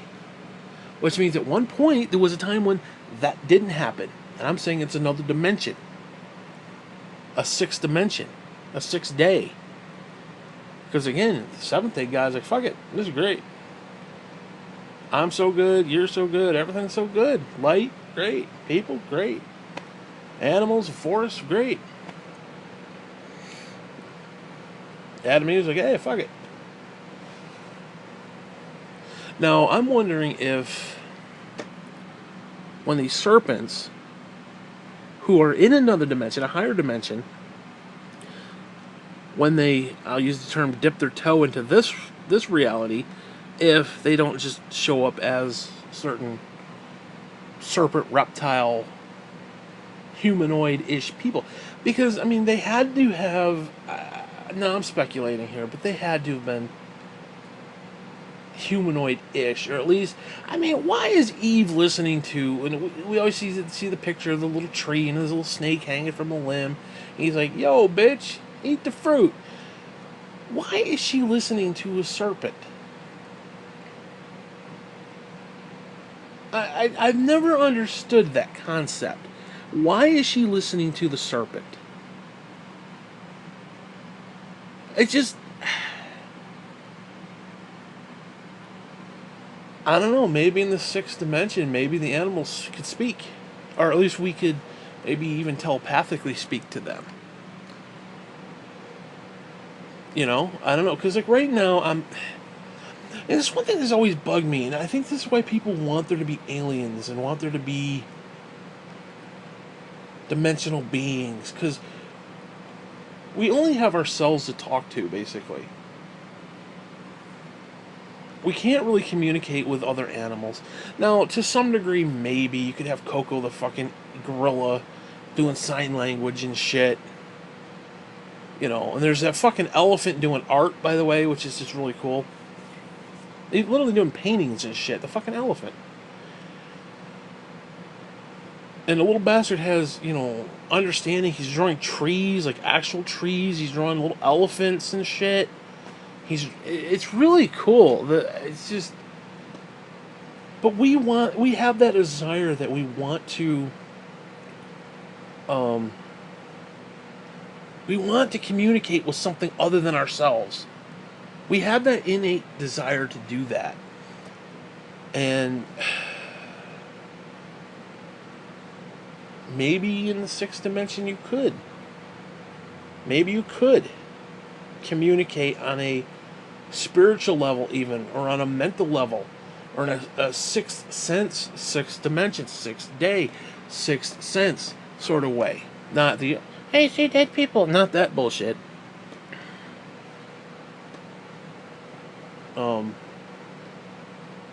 But who knows? Maybe they did communicate. Because I think, honest to God, I think everything is connected. Like, for example, there's this really fascinating, I don't know the science behind it, or I don't even know if it's real, it could be fake, I don't know. But there's this thing where it's like if you send vibes, or like if you take water and you put it, like, images in front of it, or even words and shit, like speaking, it changes the way the water forms. It's I can't explain it. Like, the molecules, they change. Not change, that's not the right word. But like, there's patterns and shit. Again, I don't know if this is real. This could just be some fucking YouTube bullshit. I don't know if there's any science behind it, but it's like if you hold up a picture of love and you look at it under a microscope, it has this really awesome, like, snowflake pattern kind of deal. And if you take, like, hate, and it's just this weird, like, it's all just, I don't know, man. But I honestly think the whole Earth is connected. I mean, we are part of it. It is part of us. We're all made of the same shit, so we're connected on some level. Maybe, again, the sixth dimension, the sixth day, the sixth sense was, you know, you could communicate with animals and shit. Now, if Satan was actually taking on the form of said serpent, then yeah, said serpent would come along and could actually probably speak, or, you know, imbue concepts to her mentally, you know, subconsciously, and, like, communicate that way. But I never understood why. No, I understand that they were relatively young. Although they could have been there, I don't know how long they were there. They could have been there hundreds of years, thousands of years even. Don't really know. I mean, well, I guess it depends. Adam was like, what, 900 years old? But was that before or after he got jettisoned from the garden? Because during that time, they wouldn't have taken note of that. Like, oh, you're 365 days older now. Yay, it's a year. They wouldn't have taken into consideration of that. They would have only taken consideration after they were taken out of the garden, when things like that matter, where they actually started to age, and they actually started to, you know, move forward. So was he 900 years removed from the garden, or was he included in the garden? Because if he was not included in the garden, they could have been in the garden for millennia. Billions of years. Who the fuck knows? I mean, that could explain, the trillions of years. They could have been there trillions of years. I don't know. Again, I don't know. Maybe the Bible says exactly, like, since the second he was born in the garden, he was 900 years old. I don't know. I don't know. Anyways, now the serpent was more crafty than any of the other wild animals the Lord had made. Which, that's weird, because it's like, are we talking snake or reptilian entity of some kind? Either way, he still made Lucifer. And if Lucifer's taking on a form of snake, now is it an actual snake? Is it just Lucifer showing up? Because he could have shown up in a human form. He didn't have to show up in an actual snake form or a reptilian, like from V. Okay, he didn't have to be like that. He could have shown up, and serpent is more of a concept. Because again, if you look at the definition, it basically said somebody who, uses to basically ruin somebody. It's used for deception. Whatever. He said to the woman, "Did God really say you must not eat of the tree of the garden?" No, I don't understand. Why does Satan want to ruin us? I don't understand it. I get the concept, first shall be last, last shall be first. Christ humbled himself. He died on the cross for us. He was basically the king who then became the servant. I get that. He washed the feet of the disciples. I get that. Or Lucifer's like, no, I'm too beautiful, blah, blah, blah. I'm an asshole. I'm not going to humble myself to that shit. I can understand it, but I don't get why he wants to ruin us. I don't understand that. Oh, it's to get back at God. Well, now I've stated this before. If Lucifer, and especially the fallen angels, like when God cast them in the pig, or Jesus cast them in the pigs, and they're like, have you come to torment us before the time? I mean, the only way they could save themselves, and here's the thing, they're already condemned to hell, but they could theoretically put that on pause. And that's by stopping every bullshit thing that they're doing. Stop what they're doing. Stop what they're doing. Now, here's the kicker. We are on a downward slope. We will eventually get to where God said we're going to get. But if they stop making it happen, they stop trying to push it forward and try to make it happen. Because what's happening is they're stuck, or at least, Lucifer is. I don't know about the rest of them. The rest of them could be like, hey, this guy's a fucking asshole, but he's going to he's going to abuse us. We have to do what he says or we're fucked. Or we're fucked anyway, but I don't know if it's like that, but because, the dude's got a one-track mind. But here's the thing. If God said, oh, by the way, dude, you're going to do this, this, and this, and it's going to come to pass. Well, why is he doing that, and that, You realize if Lucifer and the fallen angels stopped what they were doing and became ministers to people and actually tried to help us instead of fuck us, yeah, they're still condemned. But you know what they would do? They would turn God into a liar, which would create a paradox. They would literally create a paradox.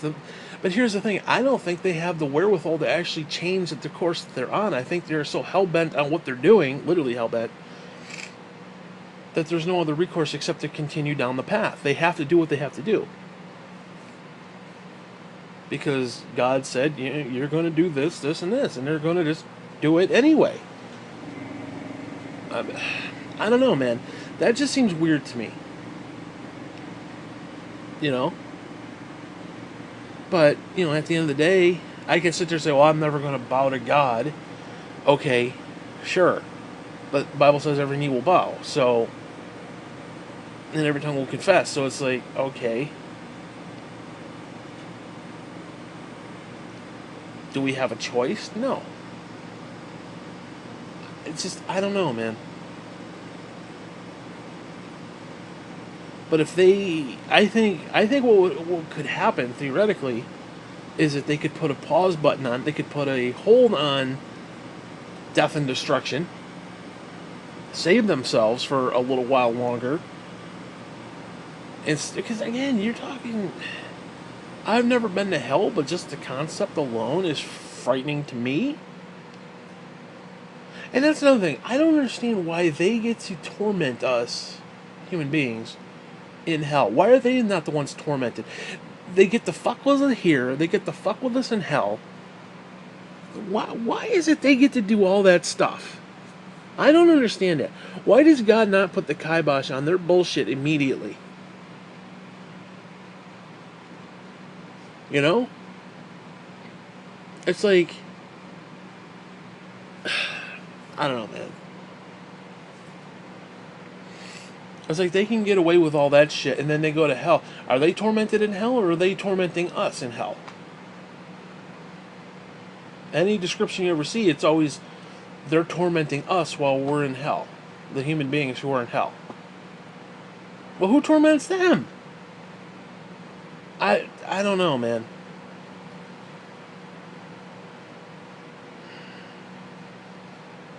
Anyways. A woman said to the serpent, "We may eat from the trees in the garden, but God did say, you must not eat fruit from the tree that is in the middle of the garden." And notice, he put it in the middle of the garden, so it's like right there. It's like the focal point. It's the centerpiece. It's like, yeah, this is off limits. This is taboo. And you must not touch it, or you will die. That's interesting. You must not touch it.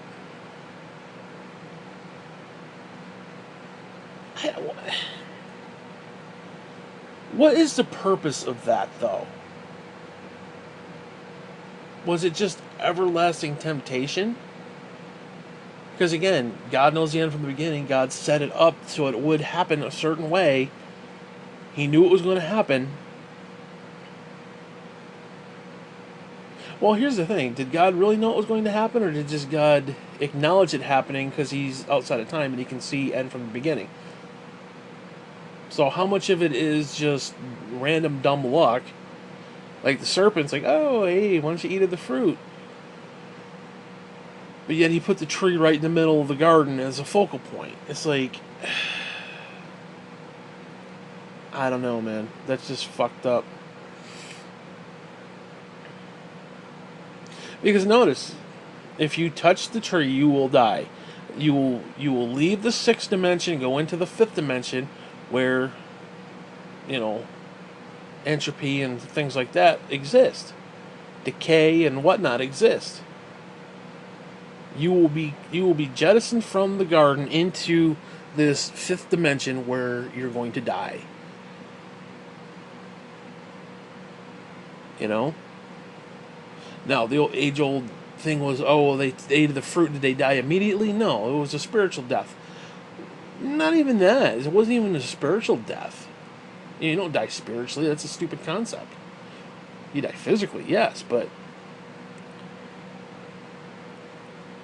Anyways, so, let's see, the serpent, you will not certainly die, the serpent said to the woman, for God knows that when you eat from it, your eyes will be opened, and you will be like God, knowing good and evil. Yeah, your eyes will be open. You will literally see a dimension that is beneath you. No, adding to that, but whatever. When the woman saw that the fruit of the tree was good for food and pleasing to the eye, and also desirable for gaining wisdom, which is basically your first Gnostic. Now, for me, I want to know how things work. Not for a Gnostic's sake, but to know God better. I want to know how he did certain things. I want to know how certain things work. Because again, you learn how those things work, you learn how God works. In that sense. And it's more of the being closer to God, not just, oh, I want to have knowledge apart from God just because I want to have knowledge. Well, whatever. But I don't know. It's very strange because it's like they never looked at the tree at all before that moment. Yet he put the seed of doubt. He planted the seed of doubt in her heart. And then she started looking at it. Well, it looks good. It looks good. It looks good to eat. And it was pleasing to the eye and also desirable for gaining wisdom. She took some and ate it. I don't. Why does Satan have that kind of control over us?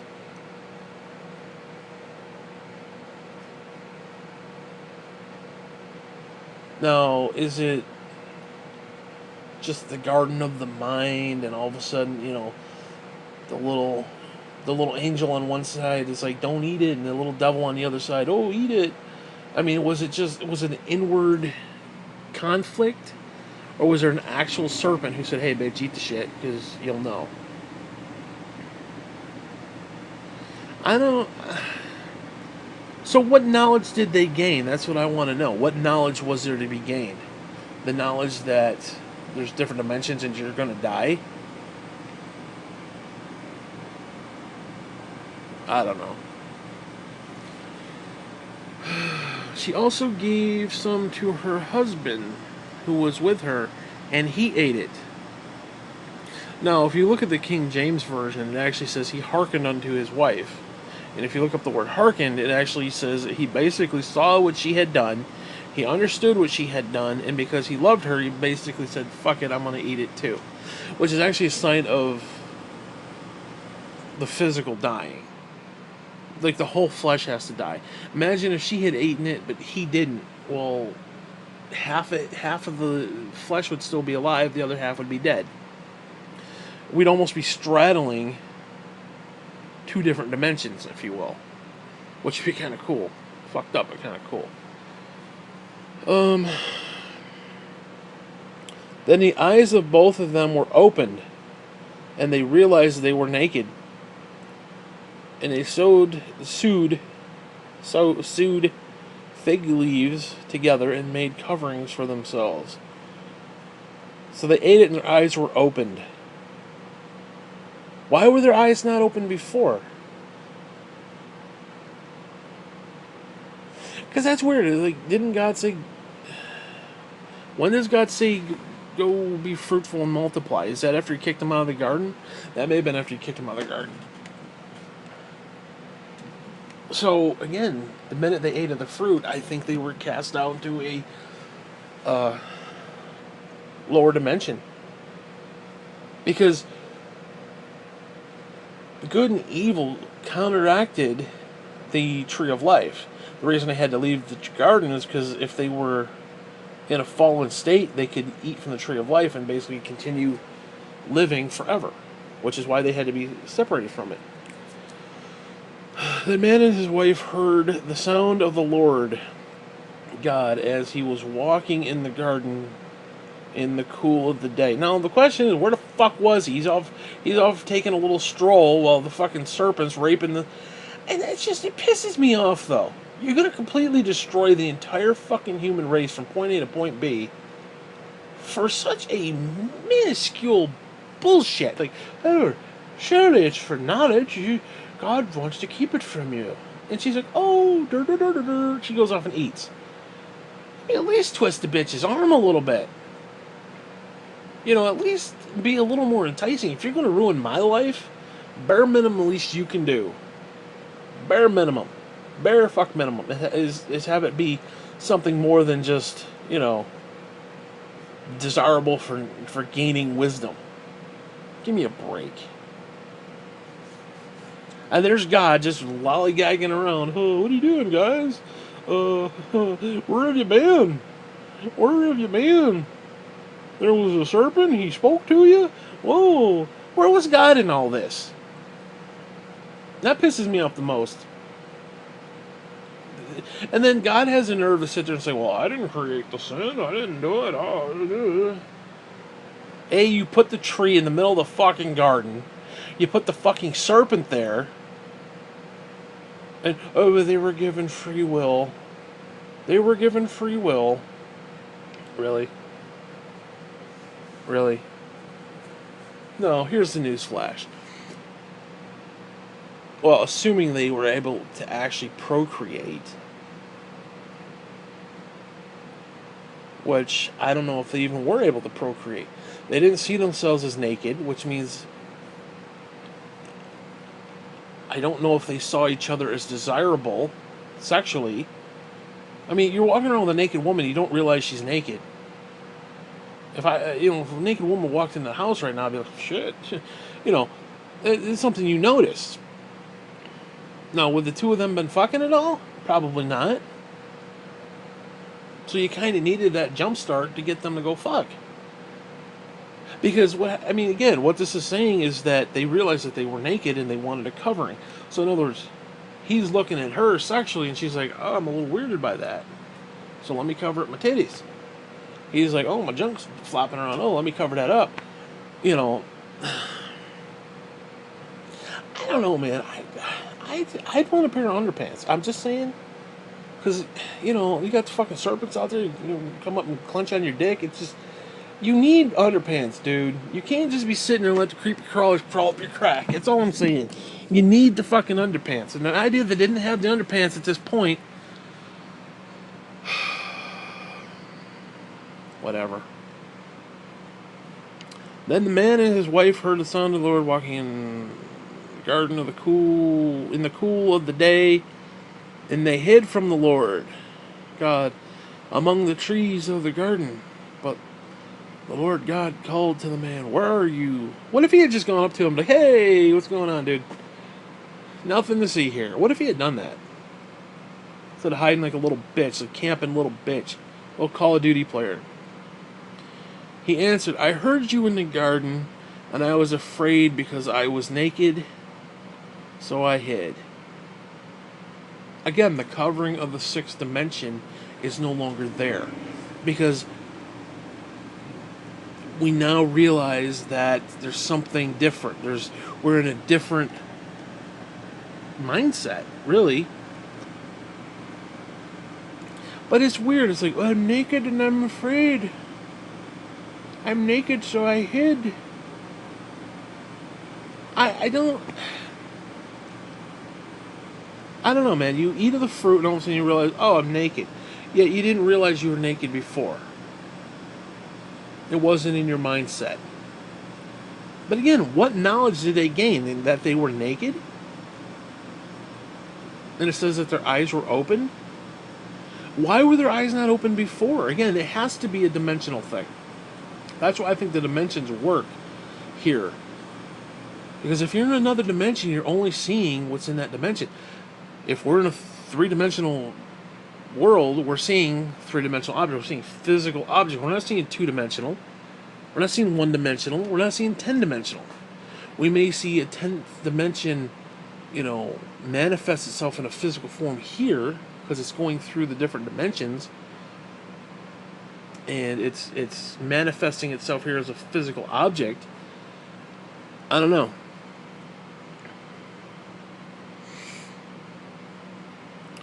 I was naked and I hid, and he said, "Who told you that you were naked? Have you eaten from the tree that I commanded you not to eat from?" See, I don't know, it's weird. And he said, "Who told you that you were naked?" Now, who else is there to talk to? It's either... See... Who told you that you were naked? Again, who else is it? There's God. There's Eve, because he's talking to Adam. So there's Eve, and he knows that there's Satan, or fallen angel of some kind. So who else could there be? Unless, again, in the sixth dimension, sixth sense, we were able to communicate with the animals through, like a mental, almost like a Charles Xavier kind of thing, like, to me, my X-Men kind of a deal. To me, goats, Hey, maybe that's how they were herding goats. They're like, hey, I don't know. Yeah, you never know. Where was I? Who told you you were naked? Did you eat? Okay, that commanded you not to eat from. The man said, the woman you put here with me. I love how he blames it on her. It's like, hey man, the woman you put here, she gave me some. I'm like, fuck you, bitch, but I did it anyway. She gave me some of the fruit from the tree, and I ate it.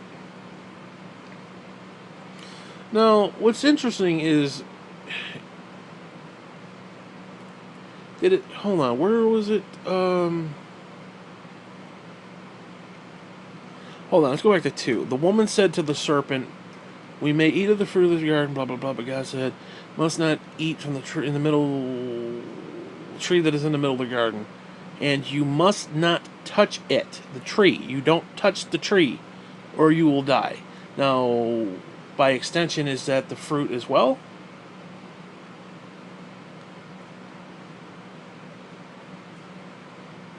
I don't know. Because she touched the tree to get the fruit, and Adam touched the fruit. So I'm assuming that the whole "don't touch it" is both tree and fruit, whatever. No, I have to admit, I don't think this is true, but I do kind of dig the idea that the whole tree and good and evil is a sexual reference. Now, again, I don't believe that, but I think it would be. I think it's a cool concept. I think it's really interesting, which would make Cain basically the essentially would be the child of Satan and Eve,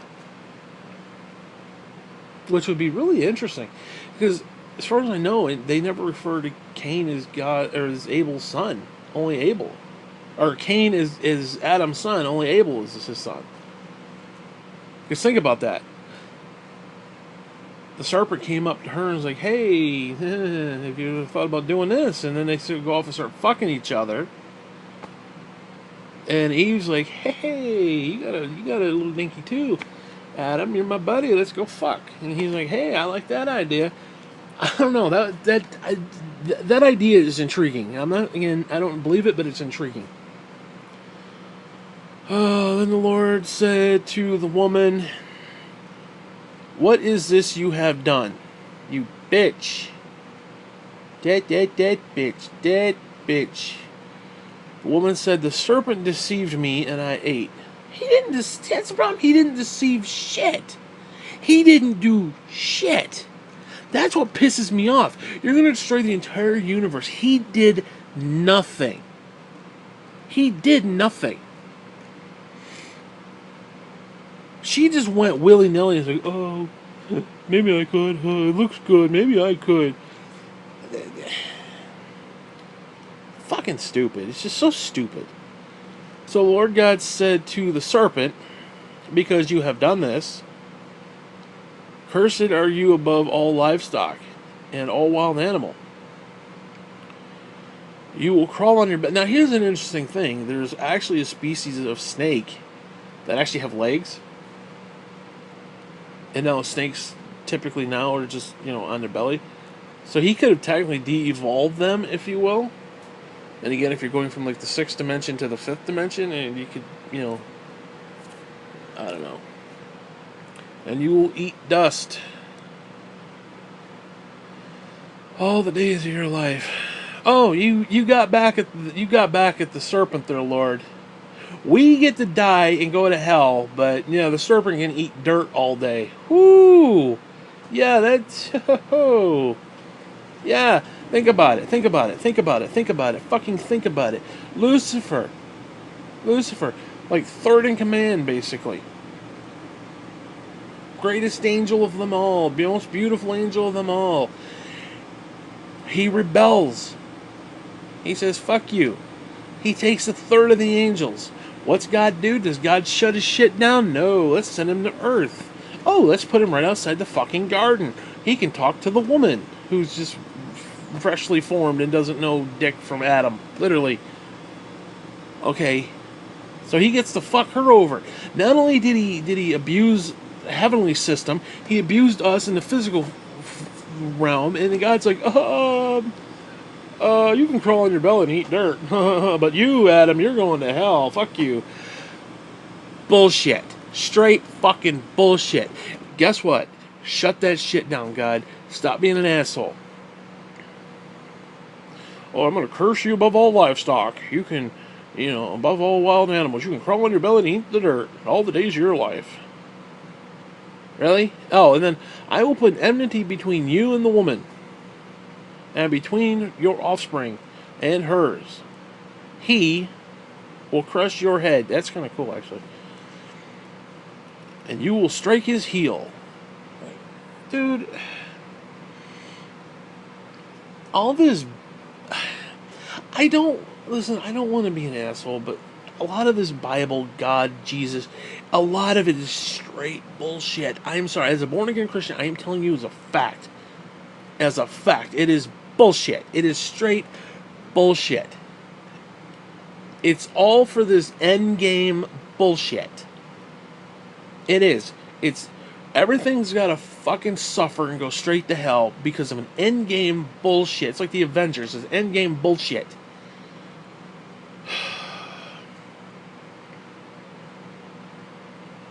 Whatever. And the woman, he said, I will make your pains in childbearing very severe. With painful labor, you will give birth to children. See, because that's the thing. They weren't giving into birth at that moment. They weren't. They were in the sixth dimension, or sixth day, where they were just being. They were just living, and they didn't realize they were naked. They weren't thinking of those things. And the minute they got kicked down to the fifth dimension, which is the dimension where there's consequences to that time that we're living in. In other words, it's almost like, again, I used a film strip projector. It's like time animated the physical objects, and then because of that, friction happened, and then things start to wear down. Essentially, I mean, I'm being simplistic with that, but that's kind of what it is. So they weren't giving into childbearing in that time. So while they were farting around in the garden, that's why I think, because again, that's why I think I use the term time dilation field. So Adam was 900 years old. Was he 900 years old in the garden? From the moment he was created to when he died? Or is that after he got jettisoned from the garden itself? Or from the moment, actually, because that's when they got kicked back into the time where things start to break down, was that moment when they ate of the fruit. So, I don't know. It's fascinating, actually, in a way. Let me think about this. The fucking asshole serpent devil son of a bitch gets to crawl on his belly and eat dirt, yet the woman's got to go through severe pain. In child labor. To Adam, he said... oh, wait, no. I skipped. To the woman, he said, I will make childbearing labor, blah, blah, blah. Your desire to be for your husband, your desire will be for your husband, and he will rule over you. Which, whatever. To Adam, he said, which is interesting when you actually, fuck that, let's go back to that. That's interesting. I mean, why would any woman want to have a child, really? I mean, think about it. First off, it's kind of creepy. You got a little fucker bouncing around in your belly. That freaks me out, especially after watching Aliens. Like, I'm just waiting for little fucking Johnny to come spewing out of my girth part. It's like, ugh. But the amount of severe pain. But again, her desire is to be for the husband, and he will rule over you. In other words, you will be submissive. He will fuck you. You will give birth. It's just how it's going to be. You don't have a choice in the matter. You're going to want to fuck him, he's going to want to fuck you, and then you're going to do it. So, it's almost like the reverse of the ends justify the means. It's like the means are the justified, and they're all over the place. Whatever. Adam, he said, because you listened to your wife and ate fruit from the tree about which I commanded you, you must not eat from it. Then why the fuck did you put it in the middle of the fucking garden? I don't want you doing that. That dude, bullshit. I cry bullshit on that. I crap bullshit on that. Cursed is the ground because of you.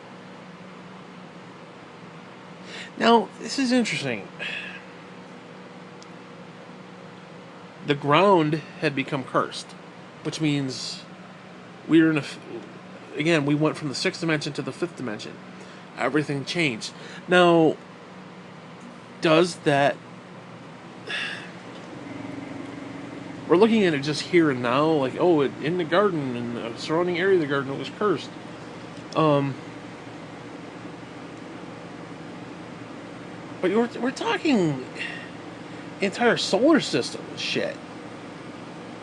The entire universe skipped a beat and went from the sixth dimension to the fifth dimension. That's what I think.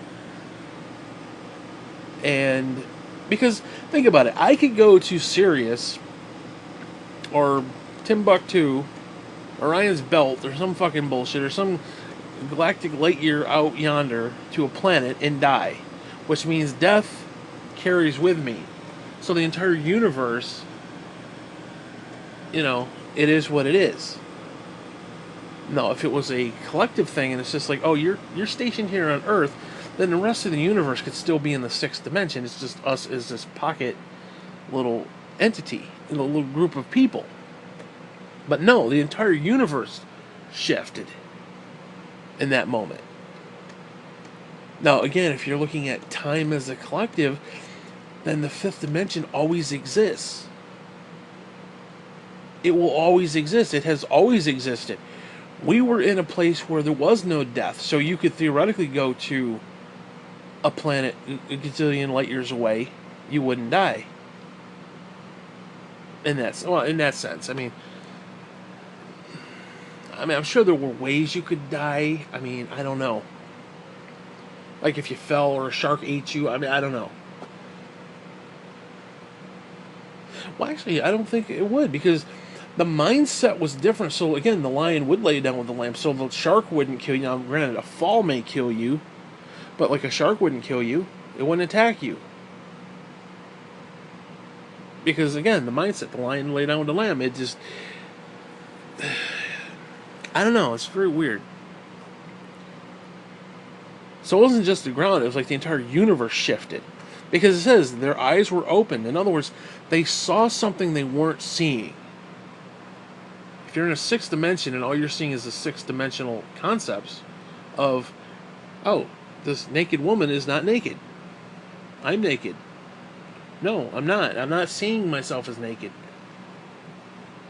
But the minute you transition from one down to the next, oh, I'm naked, she's naked, holy shit. But again, as I've always stated,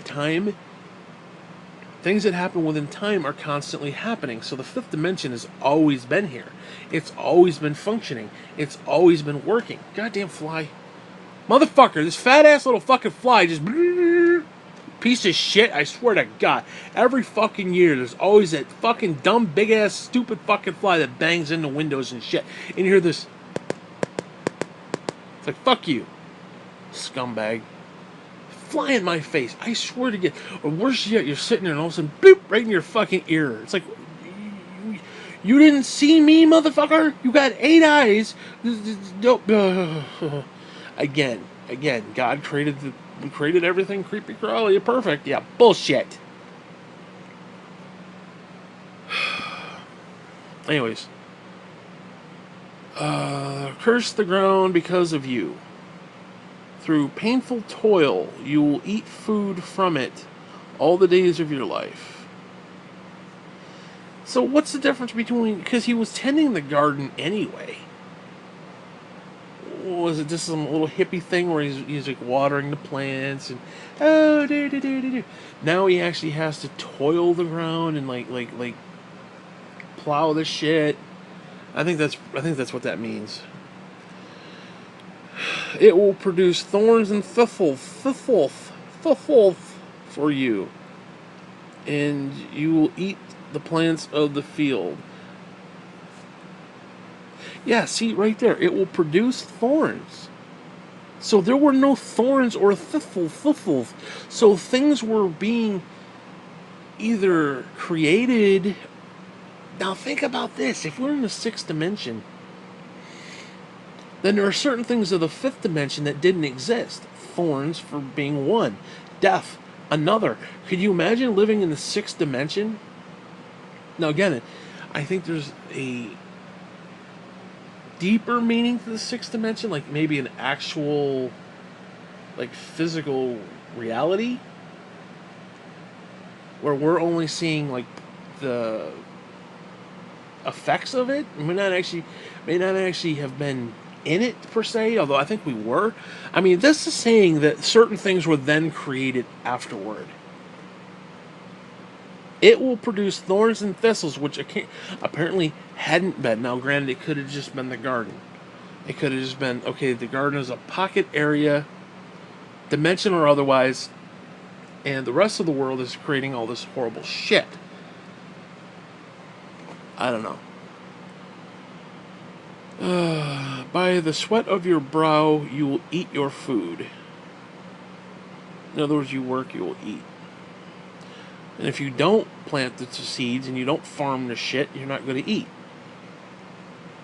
Until you return to the ground. Which is interesting because you're essentially going full cycle, full circle. Since from... Okay, hold on, let me back up. Until you return to the ground. Since from it you were taken. For dust you are, and dust you will return. That's pretty fucking harsh, bro. Actually, it's kind of interesting when you think about it, because then it harkens back to the fucking serpent who will eat the dust.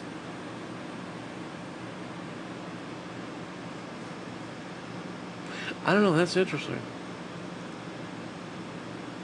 I mean, if Lucifer hates us that much,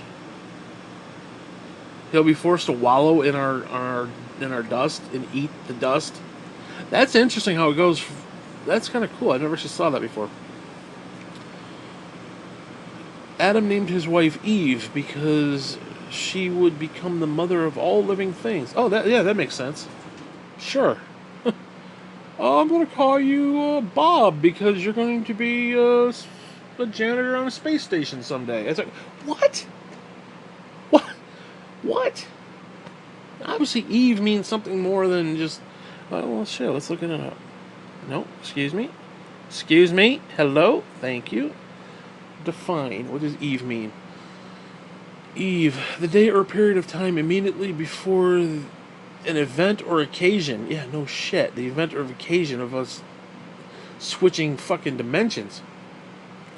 On the eve of her departure, he gave her a little parcel. I bet he did. That's what she said. The evening or day before a religious festival. Yeah. Notice, actually, think about the use of that word. He named her Eve. Oh, because she's going to be the mother of all living things. No. The eve of destruction. The eve of when she fucked it all up. Bitch. The Bible, the first woman, wife of Adam, and mother of Cain and Abel. That doesn't really say anything. Stupid. Get away from me. Thank you. Mother of all living things. Okay. The Lord God made garments of skin for Adam. Which would have been the first sacrifice, basically. They would have sacrificed animals. Well, God just manifests skins out of thin air, which is just fucked up. Well, actually, it says that he replaced Adam's wound with flesh. Maybe he can't just mass-produce flesh. I don't know. Or because he's a time traveler, because he's outside of time, maybe he took some flesh from, like, a future event. You don't know. You don't know that. You don't know that. Because if that's the case, then God would have had to kill an animal. Whatever. God made garments of skin for them. Unless they were, like, really fat. Maybe they were really fat. And they had, like, a skin flap over their junk. I don't know. I'm being sarcastic, but... I mean, it can't be any stupider than the actual story itself, because let's be honest, there's some stupid shit in this. I'm not gonna lie. There's some legit stupid shit in this. Adam and his wife and clothed them. I mean, I can almost... Never mind.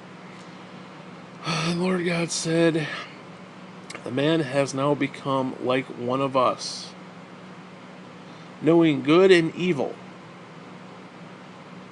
He must not be allowed to reach out his hand and take also from the tree of life and eat and live forever. So the Lord God banished him from the Garden of Eden and took the ground from which he had... Wait, what? Back up.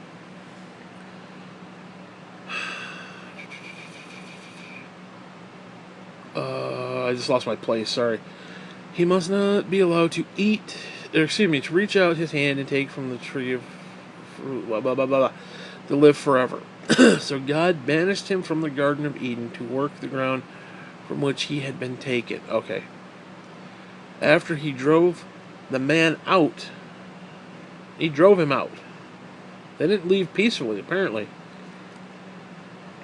He placed on the east side of the garden cherubim, little fat baby angel fuckers with their little ass hanging out, and a flaming sword flashing back and forth to guard the way to the tree of life. Now, that seems like something you would see. Okay, you see a little fat angel baby with a little plump bottom and a flaming sword swinging back and forth. That just seems like something, wonders of the world, you know what I'm saying? It just seems like something you'd see. Now, that's obviously, if we're talking dimensionally, that's in the sixth dimension. So that thing actually exists. And it's blocking the way so we can't get back to that dimension. I don't know, man. I don't know. I don't know. Do I want to continue? Dude, I'm on 37%. How long have I been doing this? This thing was at 100% when I started. Let's go to Genesis 4. I don't know if I'm going to do this whole thing, but... Cain and Abel. Adam made love to his wife Eve. Apparently they hadn't done that before. Because their eyes weren't open. I mean, think about it. They were living in a world where sexual desire of that was not a thing. Again, if they were living in a sixth dimension, then their whole viewpoint on reality was different. Now, that's another thing. God said that now man has become like us. They know good and evil. The fuck does that mean? Does that mean that God... See, the weird thing is, God does evil shit. He does. Have you considered my servant Job today? That is evil shit. It is. That is not a loving God. That is evil shit, but because he's God and he does it, it's all good, apparently. So... Okay, no, it does say here that... And she became pregnant, they made love, and she became pregnant, gave birth to Cain. Okay. Well, that doesn't necessarily mean anything. That doesn't mean anything. It does not mean anything. Because if she was already impregnated with Satan's baby, Cain, just because the two of them were fucking afterward, it's like if your bitch stepped down on you, she gets knocked up by some black dude, and then you come home and start banging her, and like, oh, that's my baby, and it turns out to be a black guy, a black baby. No, nothing against black babies or anything, but you get my point. Obviously, you're gonna see as a white person, you're gonna see a black baby and say, what? Okay. So that doesn't technically mean anything, but I'm not gonna read into that. She said, with the help of the Lord, I have brought forth a man. With the help of the Lord, I have brought forth a man. What? Later she gave birth to his brother Abel. Okay. Now Abel kept flocks and Cain worked the soil. I'd rather keep the flock. I ain't gonna lie. Just bending down and toiling the soil. Fuck that shit. So now you got. Now, what was Eve doing other than baby making? What was she doing? That'd have to be pretty tough for Adam, though. Seriously, he'd have to toil the earth, plant the shit, deal with the cattle, deal with all that shit. Not only that, he'd have to harvest. He'd have to do everything himself until the kids were prominent. They could help out. And then he becomes a lazy old bastard. But whatever. It's just the way of the world. In the course of time, Cain brought some of the fruits of the soil as an offering to the Lord. Now, was this a demand? Like, you have to give offering? Or was it just, he's like, hey, I'm going to do something cool for God? Abel also brought an offering, fat portions from some of the firstborn of his flock. And the Lord looked with favor on Abel and his offering. But Cain and his offering did not look with favor. So Cain was very angry. And his face was downcast. Ooh. Which, wait, how is it worded? Cain worked the soil. And in the course of time, Cain brought some of the fruits. Okay, yeah, see, that's interesting. He brought some of the fruits, or Abel brought the firstborn from his stock. In other words, the best of what he had, he gave to God. Or Cain basically gave him just, here's some, a little this, a little that, let's put a basket together, here you go. He kept the good stuff for himself, basically. Which, I don't understand that either. Why does God need offering?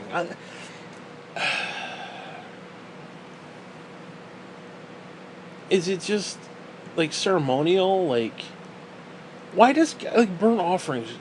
You, honestly, God, you read some of this shit, it sounds like in the temple they're having a fucking barbecue. Like, oh, leave your burnt offering here. It's basically just a piece of beef with some barbecue sauce on it. I don't understand that.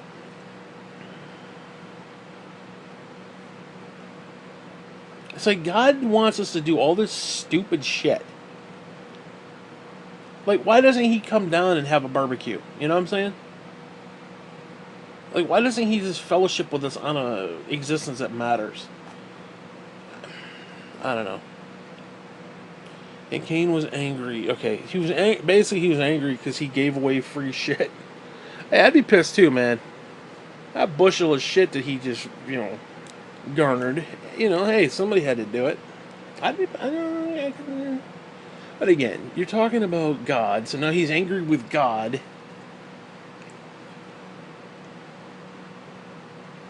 The motivation between... No, they say stupidity runs in the family, and it's supposed to skip a generation. So, if that's the case, then Eve was an idiot, so was Cain, so was her firstborn. Idiots. I don't know. Then the Lord said to Cain, "Why are you angry? Why is your face downcast? If you do what is right, you will not be... Wait. If you do what is right, will you not be accepted? But if you do not what is right, sin is crouching at your door. It desires to have you, but you must rule over it." See, I don't know. I don't know how I feel about that. Because the whole purpose of life is to not give in to the desires of the things you see, not give in to the desires of the flesh, That's the whole point. You look at everything Jesus said. Like, oh, we got to be born again. Oh, how do we be born again? How do we go back into our mother's womb? It's not about being going back into the mother's womb. About being baptized with the fire and the flames and the waters and the bullshit. Okay, spiritual treasures and all that crap. And I say crap in a generic sense, and more just a like. Because listen, I'm going to be honest with you. God's asking way too much. You're essentially asking me to give a damn. And I mean that in the nicest way possible. Because you're going to fuck me over at every twist and turn. You're going to say, having considered my servant Job today. In other words, you're going to throw Satan in my fucking face. You're going to put a tree in the middle of the garden, fuck me over with that, with the endless temptation. Put an asshole in the garden and tell me, oh, why don't you try it? You're going to go out of your way to do all that shit just to fuck me over. And then when I do finally succumb to the pressure of the bullshit, well, you should have held out. Really? Really?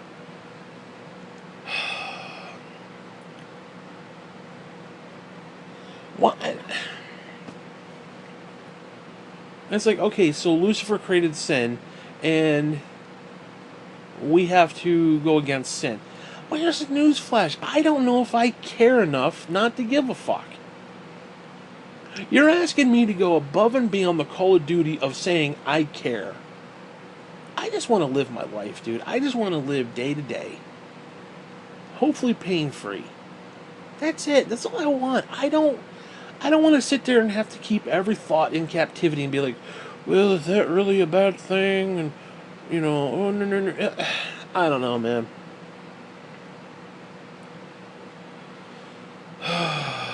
Now Cain said to his brother Abel, let's go into the field. While they were in the field, Cain attacked his brother Abel and killed him. So, that's what happened. I was using dimensional concepts. When Lucifer fell, they left heaven and went down a dimension. They are in the 6th dimension. Well, I suppose it could be in the 7th as well, but they're at least, not in where they were. Because obviously, they can manifest themselves here. Which, I mean, they could there too. So it's like, that's the thing. It's like these motherfuckers, they lost no power at all. God did not diminish them in any way, shape, matter, or form. God did not, goddamn fly, God did not stop them in any way, shape, matter, or form. It's not like, oh, well, you sinned, so therefore I will do this, Lucifer. It's like, oh, well, I'm going to kick you out. You're not welcome here in the throne room anymore, so you can go out there. Fuck you. Okay. Yet Adam sins, and it's like, oh, well, you got to toil the land. Fuck you, you're going to die. Why doesn't Lucifer die? Well, he's the immortal being and blah, blah, blah. Whose fault is that? It's like these idiot game developers who get pissed with me making comments about their shitty fucking game. I didn't create the thing. Why are you giving me shit? I didn't create it that way. It's like Destiny and their fucking stupid enhancement cores. Well, we like the way it's set up because when you finally get to imbue 10 of the enhancement cores to your weapon, it makes you feel like you've really accomplished something. You know what makes me also feel like I accomplished something? Actually getting the fucking cores to use, you stupid assholes. Because every time I want to upgrade a piece of gear, it's 3 cores, it's 2 cores, it's 1 core, it's this, that, and you get them so sporadically and bullshit that it's, oh my god. Yet, I'm the bad guy. I'm the bad guy because you created stupid fucking bullshit. See, that's what it is. God is like these numbnut fucking developers. Like fucking Anthem. Anthem right now is in a... Dude, they released a game that was completely 152% broken. That game was broken on every conceivable level. There was entire quick play events where you go in and do like missions again with other people, and none of them were finishable. You could... I don't think for the first month you could finish any of those I know, actually, I think it was like maybe 30, 70. You might. I did get a couple done, but the rest, like 70% of the time, maybe even closer to 80% of the time, you couldn't finish them. Shit was broken. It was bugged. It just.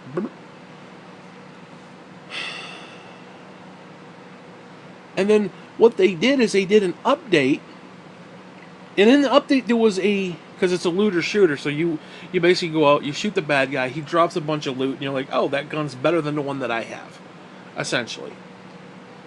Well, they put a bug in the game accidentally where the loot was dropping at reasonable rates, and you're like, whoa, it's loot, holy shit. You weren't getting anything because the fucking drop rates of good loot was shit. But you were getting all this other loot, so it felt like you were actually accomplishing something. So if you went and played, you're like, I didn't get what I needed, but hey, I got a bunch of shit. Well, these numbnut developers are like, well, that's not what we intended. It's a pay-to-win service. Or not pay-to-win, whatever the fuck it's called. And it's like, then they took the bug away, and then you go do it, and you get like 3 purples, and purples are bullshit.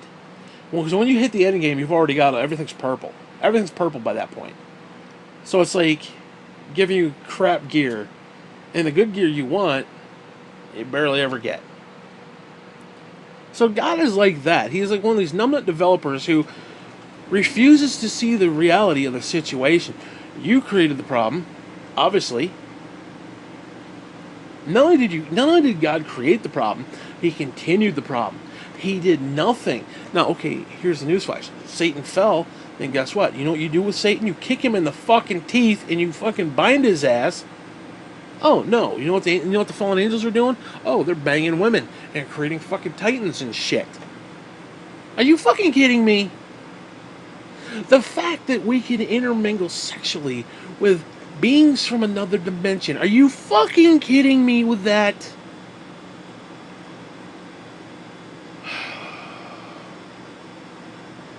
And it's like, well, these demons are an abomination. They're an abomination. Really? Really? If they're an abomination, see,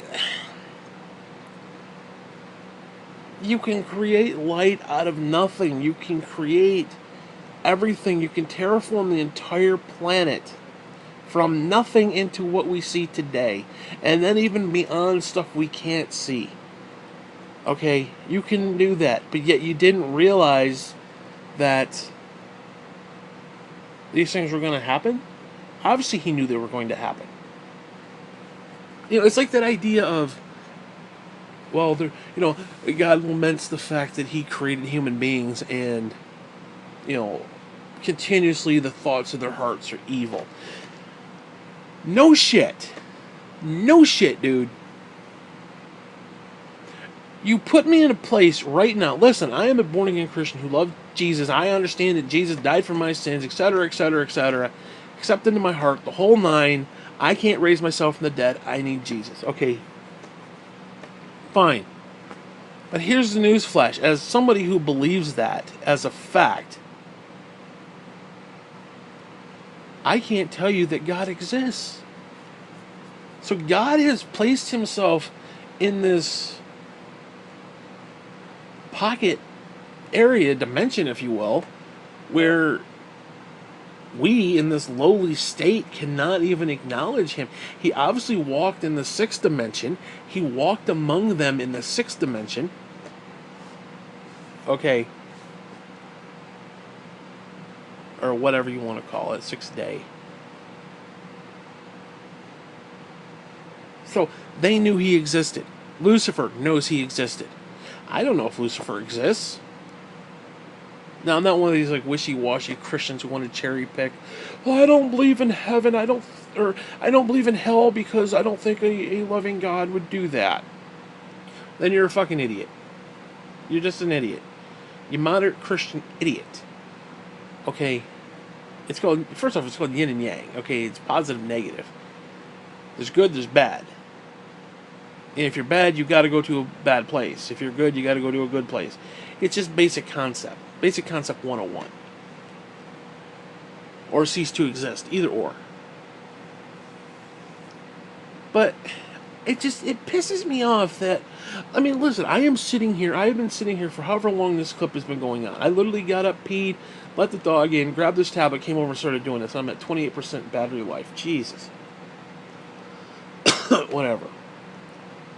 As I'm as I'm sitting here, I'm choking to death, but whatever. As I'm sitting here and I'm looking out my window, I don't see God. Yet I'm supposed to look deeper. I'm supposed to look into a sixth dimension where there are no thorns or thiffle. Okay, none of that bullshit. And I'm supposed to imagine heavenly treasures, and imagine heavenly concepts, and imagine things that are beyond me.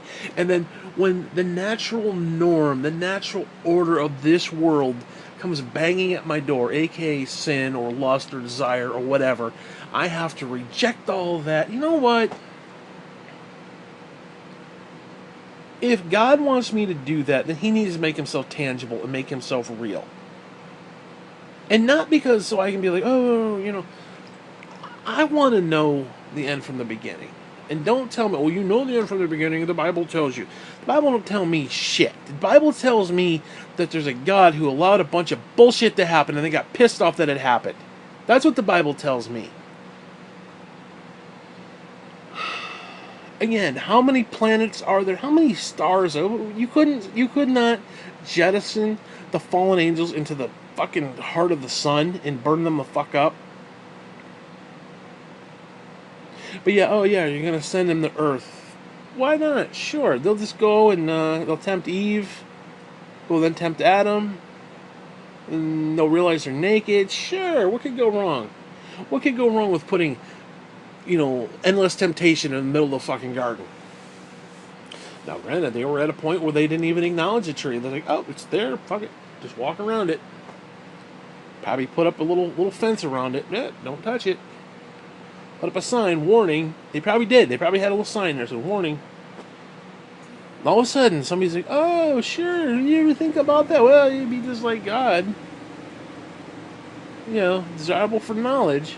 And Eve's like, oh, let's jump at the chance. Oh. Really? Really? Anyways. And he killed his brother. Then the Lord said to Cain, where's your brother, Abel? I love his reply, though.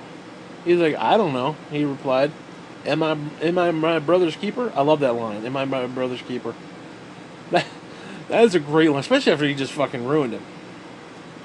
It's like, where's your brother? I don't know. He's out in the field somewhere. Fuck him. Lord said, what have you done? Listen. It's like Wings of Redemption right there. Listen. Listen, look here. Your brother's blood cries out to me from the ground. What does that mean?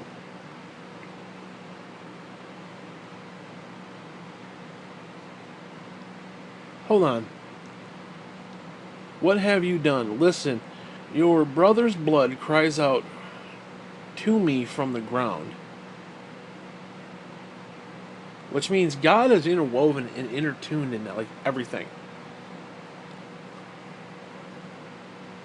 But here's the thing, if where was God during all this? Again, another time God did not intervene. He just let shit happen. And then got pissed that it happened. Now, I understand, it's kind of like, okay, I've taught my kids well, it's time for my kids to go and prove themselves. And then they fuck up and you're like, I can't believe you've done it. Because you've done this, I'm going to cut off your dick or whatever. It's like, come on, man.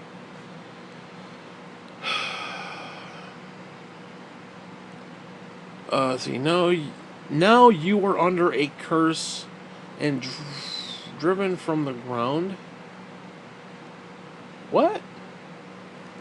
Now you are under a curse and driven from the ground, which opened its mouth to receive your brother's blood from your hand. What the hell does that mean? You are under a curse. Cain was cursed, okay, and driven from the ground.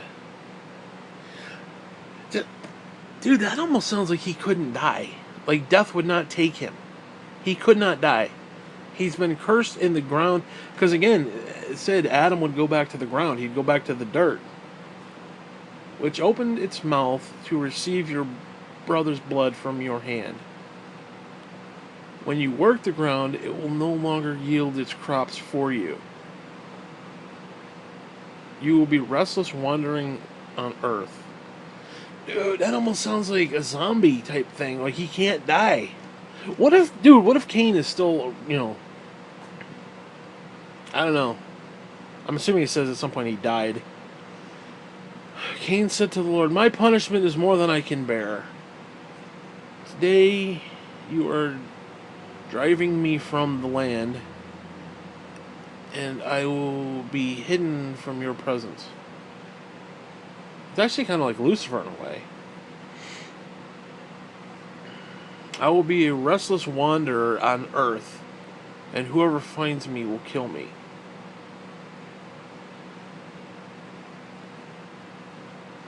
So he's insinuating he could die, but this whole driven from the ground and driven from... Oh, he'd be... I guess it's driven from the area, driven from... No, I don't know. I guess you could make the argument he was driven from the ground because he was toiling the soil. He would be driven from that area. But he'd still have to fend for himself. I don't know. But the Lord said to him, not so. Anyone who kills Cain will suffer vengeance 7 times over. Really? Then the Lord put a mark on Cain so that no one who found him would kill him. So Cain went out from the Lord's presence and lived in the land of Nod, east of Eden. Cain made love to his wife. Now who the fuck is this bitch? And she became pregnant and gave birth to Enoch. Cain was then building a city, and he named it after his son Enoch. To Enoch was born Irad, and Irad, sounds Muslim, was the father of Mahajal, whatever, I'm not going to read all these fucking names, Lamech, blah blah blah. Lamech married 2 women. Now, who was his wife?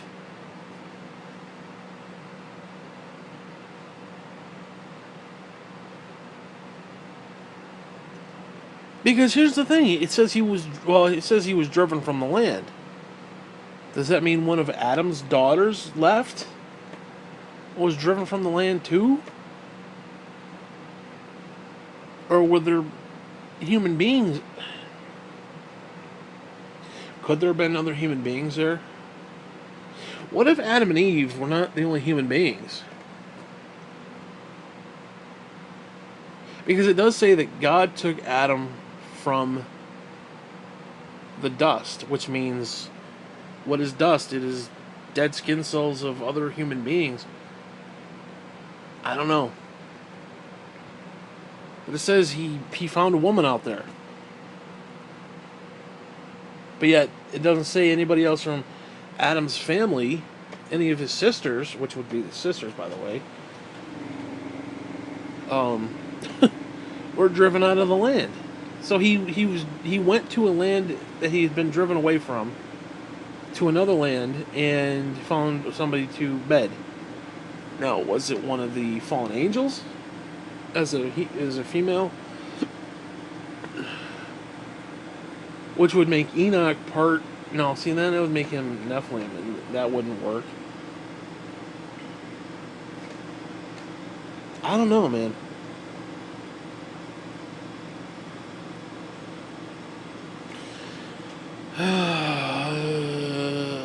Abadai, and Zibla, whatever the fuck. Listen to me. Wives of Lamech, hear my words. I have killed a man. I have killed a man for wounding me, a young man for injuring me. If Cain is avenged 7 times, then Lamech 77 times. Okay, whatever. Adam made love to his wife again and gave birth to a son and named him Seth, saying, God has granted me another child in place of Abel. Since Cain killed him, Seth also had a son named Enosh. Enosh, come here. What did Jim name Donald Enosh? Like after like decades of like him being Donald. I'm gonna name Enosh. At that time, people began to call on the name of the Lord. The fuck? What does that mean? At that time, people began to call on the name of the Lord. So,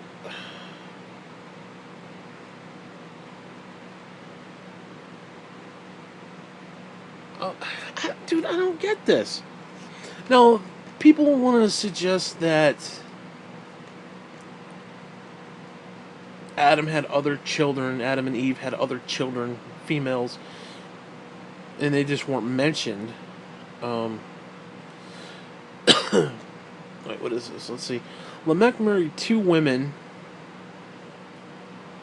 What was he, Mormon? One named Adilila and Zillah.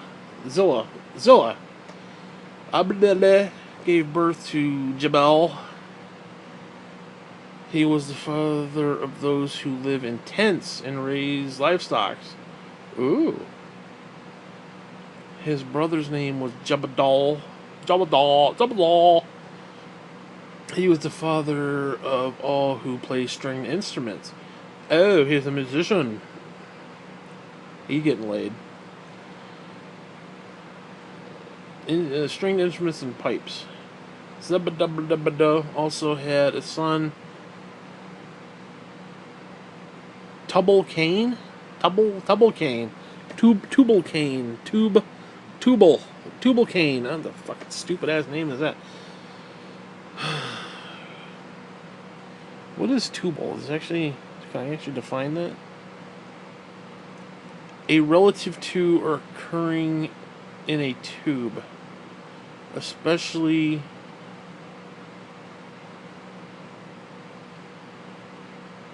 the fallopian tubes. What? Of relating to or occurring in the tube, in a tube. Tubal Cain. The fallopian tubes of Cain. What? Tubal Cain. His son's name was Tubal Cain. Which I'm assuming is, obviously Cain is directly into his, granddaddy. But I want to know who his fucking wife was. Like, oh, he just randomly went out there and found some woman to bang. Now, it's either that or one of his sisters went out there, made love to his wife, and she became pregnant and gave birth to Enoch. Okay, well, I don't know, man. Fuck it, let's do one more. I'm bored. Let's do Genesis 6. I don't know why I'm doing this. This is the written account of Adam's family line. Okay. When God created mankind, he made them in the likeness of God. He created them male and female and blessed them. And he named them mankind. Mick Foley.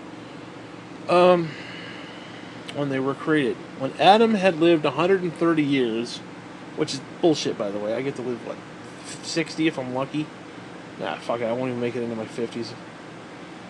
He had a son in his own likeness, in his own image, and he named him Seth. Okay.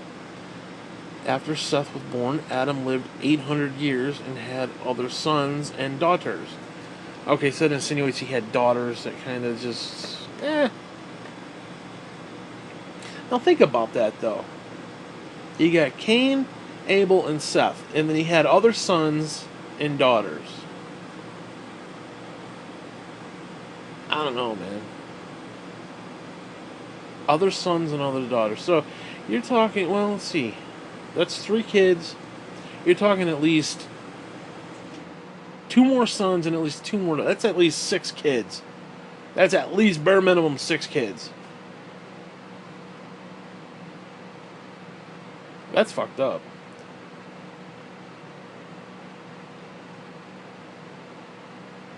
So realistically, if everybody had a wife, it'd be their sister.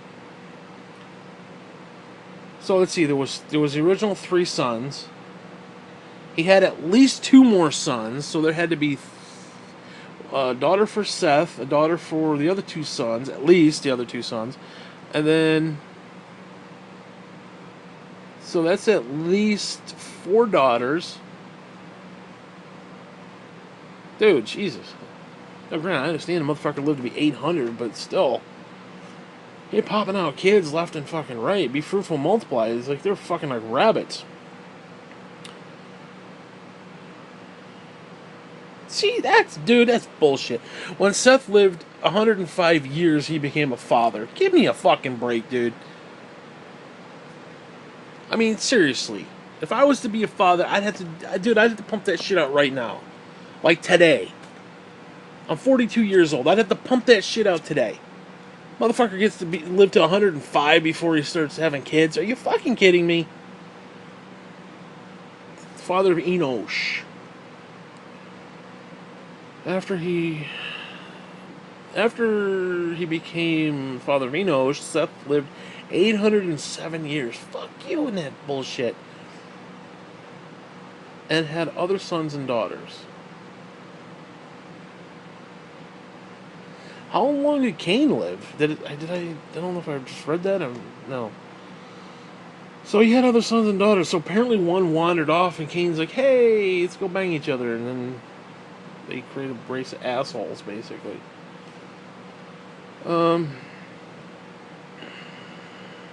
Let's see, where did I live off? Seth had lived 105. Okay, blah blah blah. Sons and daughters altogether. Seth had lived a total of 912 years, and then he died. Dude. Man, dude, I'll tell you right now. I'm 42. I don't know what the fuck it'd be like to be 912 years old, dude. Jesus. No, granted, I think... Actually, you want to talk about time and space. I think we're condensed right now. Like, I think our time is condensed. Like, they lived almost 1,000 years. Let's say around 900 to 1,000, give or take. That's about 800 to 900. So he was probably close to 90 years old. Kick off a 0. So like right now, I would be the equivalent of like 600, or no, 400, 400 years old. If you added an extra 0 to it, which is not fair because that's like 300 plus years I didn't get to enjoy. You know what I'm saying? So fuck you. 900 years old. So essentially, Enosh probably lived into about his 90s, give or take. Now, obviously, it was 900. You know. When Kenan... Where the fuck is Kenan? Oh. Sorry, I skipped the first. I was like, when the fuck did he come in? Oh, when Enosh lived 90 years... Well, if that's the case, he'd be 9 years old. Really? Well, he's 9 years old. Whatever. Became the father of Kenan. After he became the father of Kenan, Enosh lived 815 years and had other sons and daughters altogether. I kind of wish... I don't know, I kind of wish they'd named some of them. And now, granted, they probably had hundreds of kids. Dude, there's probably millions of kids by now. There's probably millions of people.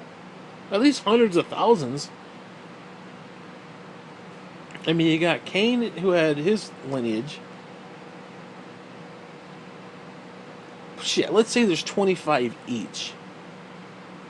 Let's say Adam had 25 kids. Seth had 25. Enosh had 25. Cain had 25. Kenan had 25. Machlal had 25. Give or take. Jared had 25. Enoch had 25. Methuselah had 25 kids, and Lamech had 25 kids. Lamech lived to be 777. Oh, then Noah comes along. After Noah was 500 years old. So you're talking like 8 generations of... 8, 9 generations, maybe close to 10 generations. All having 25 kids, bare minimum. Over 800 years. And you know they had a shitload more than 25. Dude, they were probably popping... Those women were probably... Dude, they were probably pumping out kids every 9.5 months. They were probably banging like fucking rabbits.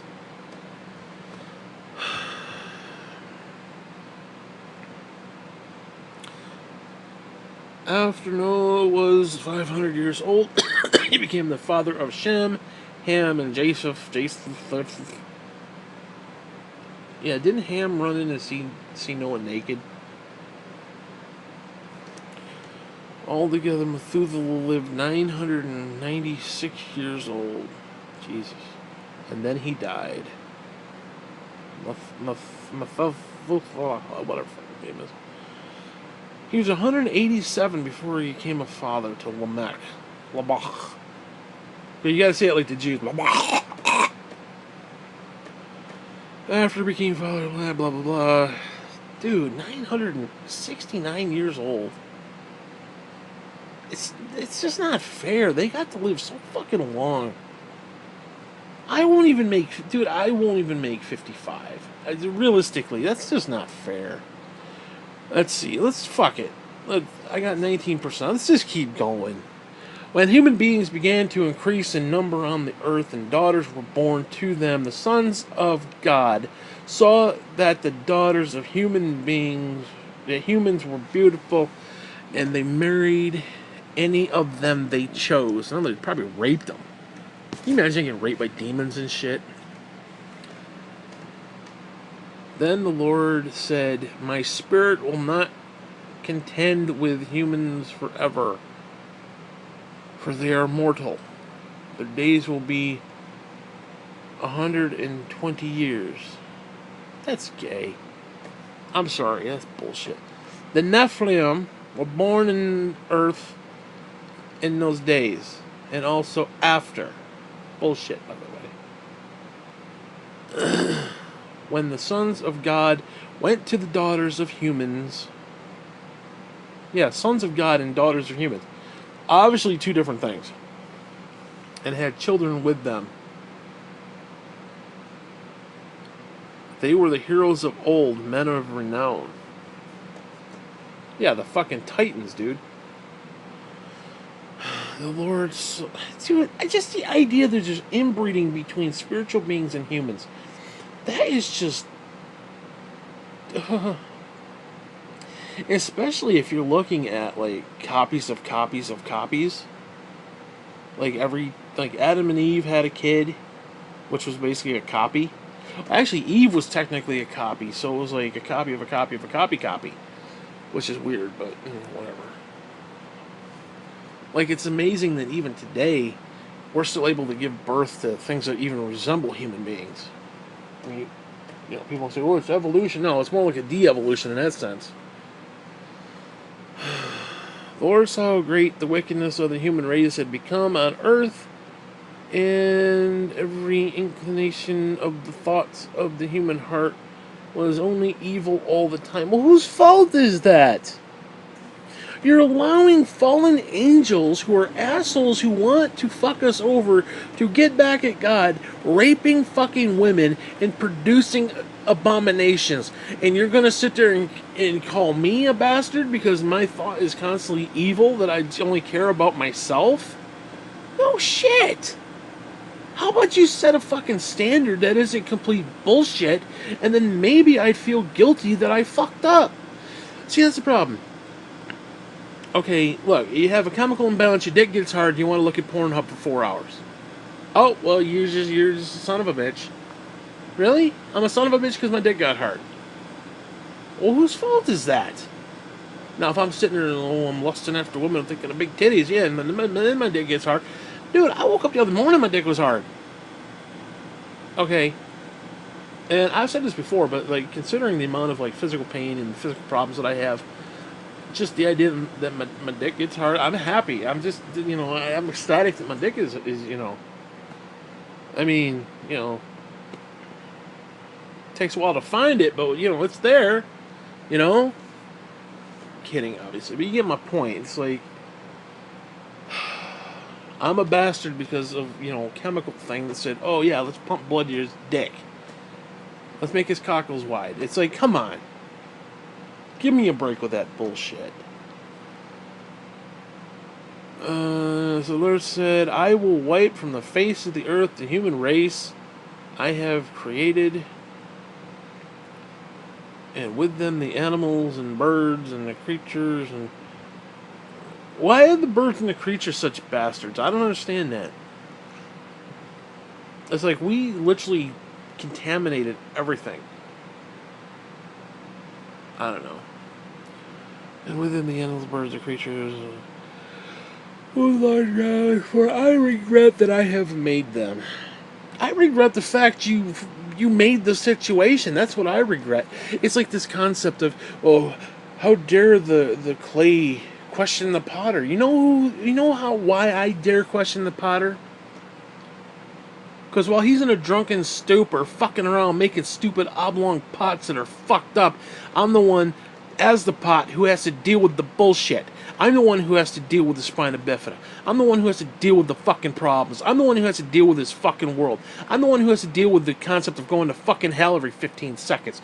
I'm the one who has to feel guilty because, oh, my dick got hard. I'm a son of a bitch. I'm the one who has to deal with all that fucking bullshit.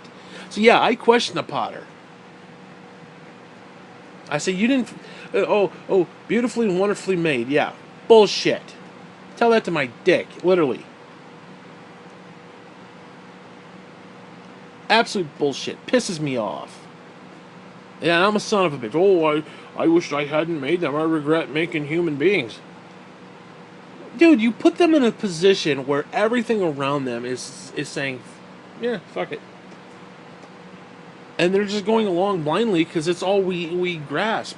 It's the only thing that's relevant. Sin is the only thing relevant in this world right now. And whatever this fifth dimension is, whatever this thing is that we're in, the only thing that matters is my dick is hard, I'm looking at Pornhub. Not, oh, my dick is hard, let me go think about Jesus. I don't want to think about Jesus when my dick is hard. I'm sorry, I just don't. Call me a son of a... Seriously, call me a bastard. Send me to hell. If we were on an even playing field, and I willingly said, you know what, I'm going to go look at porn instead of talk to Jesus. If I could go on Skype or send Jesus an email. I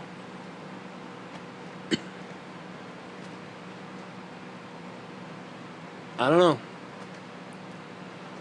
But it pisses me off. It just, again, he set it up so it would turn out this way, and then it's like, well, I'm really upset that I made you guys. I wished I hadn't made you. And again, I'm upset that you made it in the situation that it is. So we're both fucked. We're both a little bit angry and a little salty at the situation. Seriously, it's like, come on, man. So the Lord said, I will wipe them from the face of the earth, the human race I have created, and with them, blah, blah, blah, blah, blah, blah, blah. For I regret having made them. But Noah found favor in the eyes of the Lord. Of course he did. Of course he did. Noah in the flood. This is the account of Noah and his family.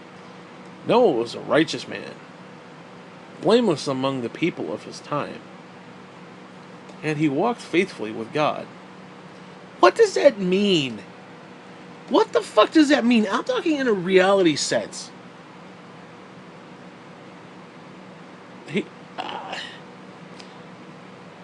Define righteousness in a realistic sense. All right, well, fuck it. Let's see what the actual definition is. I know what it means, but let's just... A person or conduct morally right or justifiable. virtuous. He is a good, righteous man. I He's morally right or justifiable.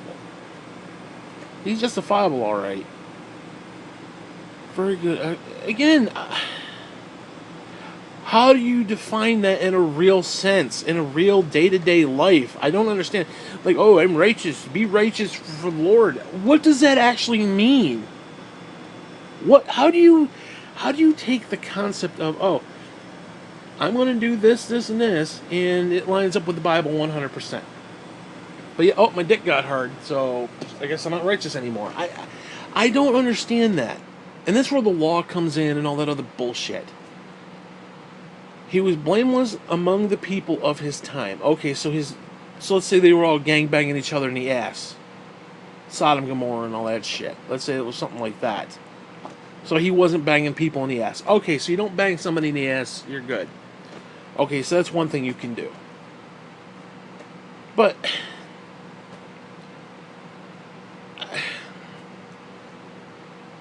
because it almost sounds like Noah was perfect. Now, obviously, we know he wasn't. So, in other words, it's like he could be an asshole, but God still found favor with him being an asshole? Because he wasn't butt-fucking people or something? I mean, I don't understand how this works. Because you're telling me that this obscure concept of a God that I can't prove exists is going to ultimately send me to hell forever and a fucking day because I don't know what it means to be righteous in a daily walk, in a daily life. Like, wake up and be righteous all day long. I mean, it's like, if I'm not righteous, I don't know what righteous means. I just don't. And I'm not saying I do everything righteous. I'm not saying I do everything that's perfect. Or, not perfect, but like in God's eyes, perfect. Yeah, I look at the Pornhub. I do. My day gets hard, I look at the Pornhub. Okay. Yeah, I get up, I play the video game. Sometimes I die and I call the character a fag. Or whatever. Okay, I'm a bastard. I get it. But how do you define, okay, I've sinned, but I'm still righteous? I just, I don't know. It's like, it just seems so obtuse. It seems so obscure. Like, oh, just be righteous. Okay. It's like, okay, hell is a very real thing, but, yeah, just, be good. Be good. Define good. Me looking at the porn, it felt good at the time, but yeah, no, I'm supposed to not give in to that kind of stuff. Now, yeah, I can understand certain things like, okay, to be righteous, I didn't go out and kill somebody, or go out and rape somebody, or go out and beat somebody unconscious for no reason. Okay, like that I can understand. Those are like tent poles that I can understand of reality. But, a little Lonely Saturday Night, a little Pornhub, I mean, come on.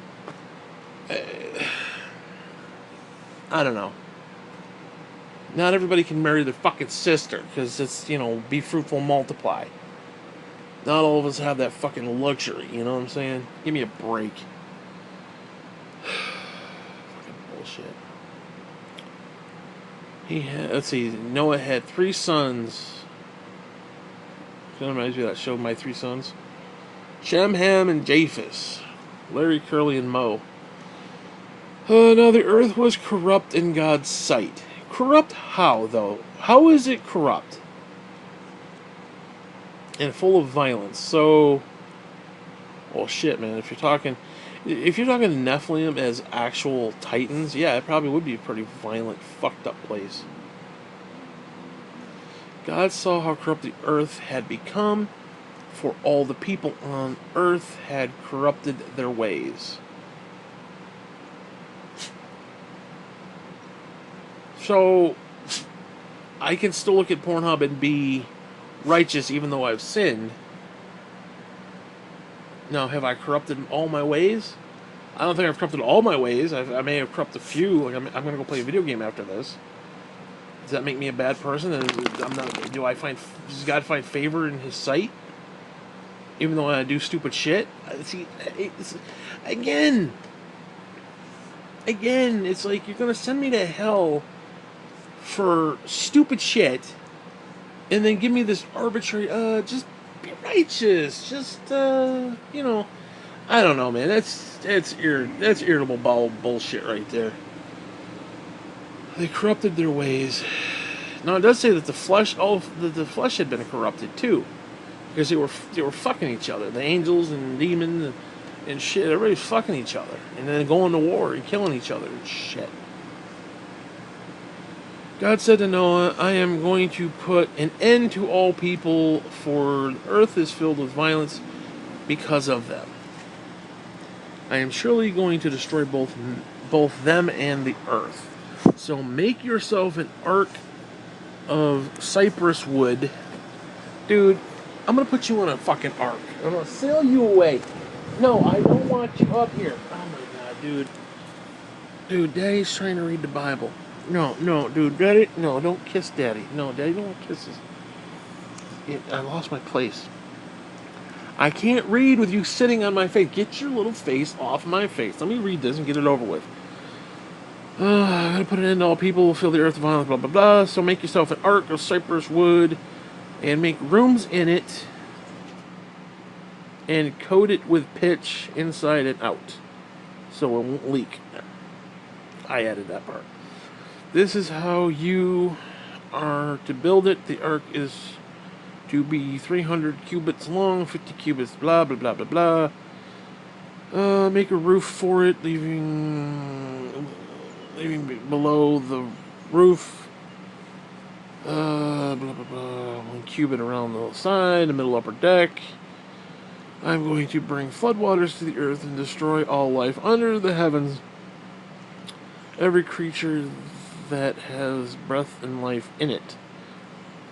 Everything on earth will perish, but I will establish my covenant with you, and you will enter the ark, you and your sons and your wife and your sons' wives with you. So, how did the Nephilim come back? Now, a lot of people suggest that the wives their flesh was tainted, so when they mass-produced the children. Because at that point, God had to put the kibosh on the fucking fallen angel assholes. He did nothing for them when they fell. He did nothing for them when they raped us, raped us in the garden, and then raped us legitimately. And then finally they raped us, and God's like, oh no, I'm going to have to put some of these motherfuckers in chains and shit. Let's put the kibosh on it. Will you get out of my face? Dude, I'm going to put you in chains so you don't get off me. Come on, man. No, come on, dude. I can't read. I'm almost done. You will bring into the ark 2 of all living creatures, male and female, to keep them alive with you. 2 of every kind of a bird. Now, one of the problem people like, how could you fit every single solitary species of billions and billions of just birds? You didn't have to. You didn't have to do that. Because, shit, you look at the fucking Galapagos Island, they will evolve over time. You get 2 or 3 groups together, they will breed in certain ways, and they will create different breeds. It's basically breeding. It's not evolution. Same thing we do with the dogs. Shit, we have breeded... Dude, you realize, no, this is actually serious. We have breeded corn. Corn did not exist the way it does now. Corn, the original corn, like back in the day, Indians and shit, Native Americans back in the day, Pilgrims and shit, not the corn we have today. We have bred the corn in a certain way. Bananas have been bred. Tomatoes have been bred. Completely different than what they originally were. I saw this thing on YouTube, and it was fascinating, actually. What was the other one? It was one that was watermelon. Dude, remember back in the day when we were kids, you cut open a watermelon, and there were black seeds, and it had these weird patterns in it? Watermelons don't look like that today. And it's not just, oh, you bought a different kind. No, watermelon don't look like that. They have taken the seeds out of the watermelon, which is both good and bad, because now it's like, let's say I wanted to produce watermelons, I can't just go to the store and get some. Which, in a way, it's kind of a way of controlling people, but it's also good, because who the fuck wants seeds in a watermelon? So, But seriously, food specifically, and it's similar, same thing with like dog breeders and shit. They breed dogs a certain way. Like toy dogs have been bred a certain way to be tiny, like tiny little beagles and tiny little poodles and shit. So you don't need every single solitary animal out there. You need just enough for the breeding process to kick in. And then you breed from there and create different, variables. So it's like you don't need every single animal on that ark. Anyways, whatever. Everything on earth will perish, but I will establish my covenant with you. And blah, blah, blah, blah. Two of every kind, bird, blah, blah, blah. Every creature, blah, blah, blah, that move. I will come to you. Wait, it moves along the ground, will come to you to be kept alive. You are to take every kind of food that is to be eaten and store it away as food for you and for them. Noah did everything as God commanded him. And here we are today. Fast forward fucking millennia. Thank Christ. Anyways.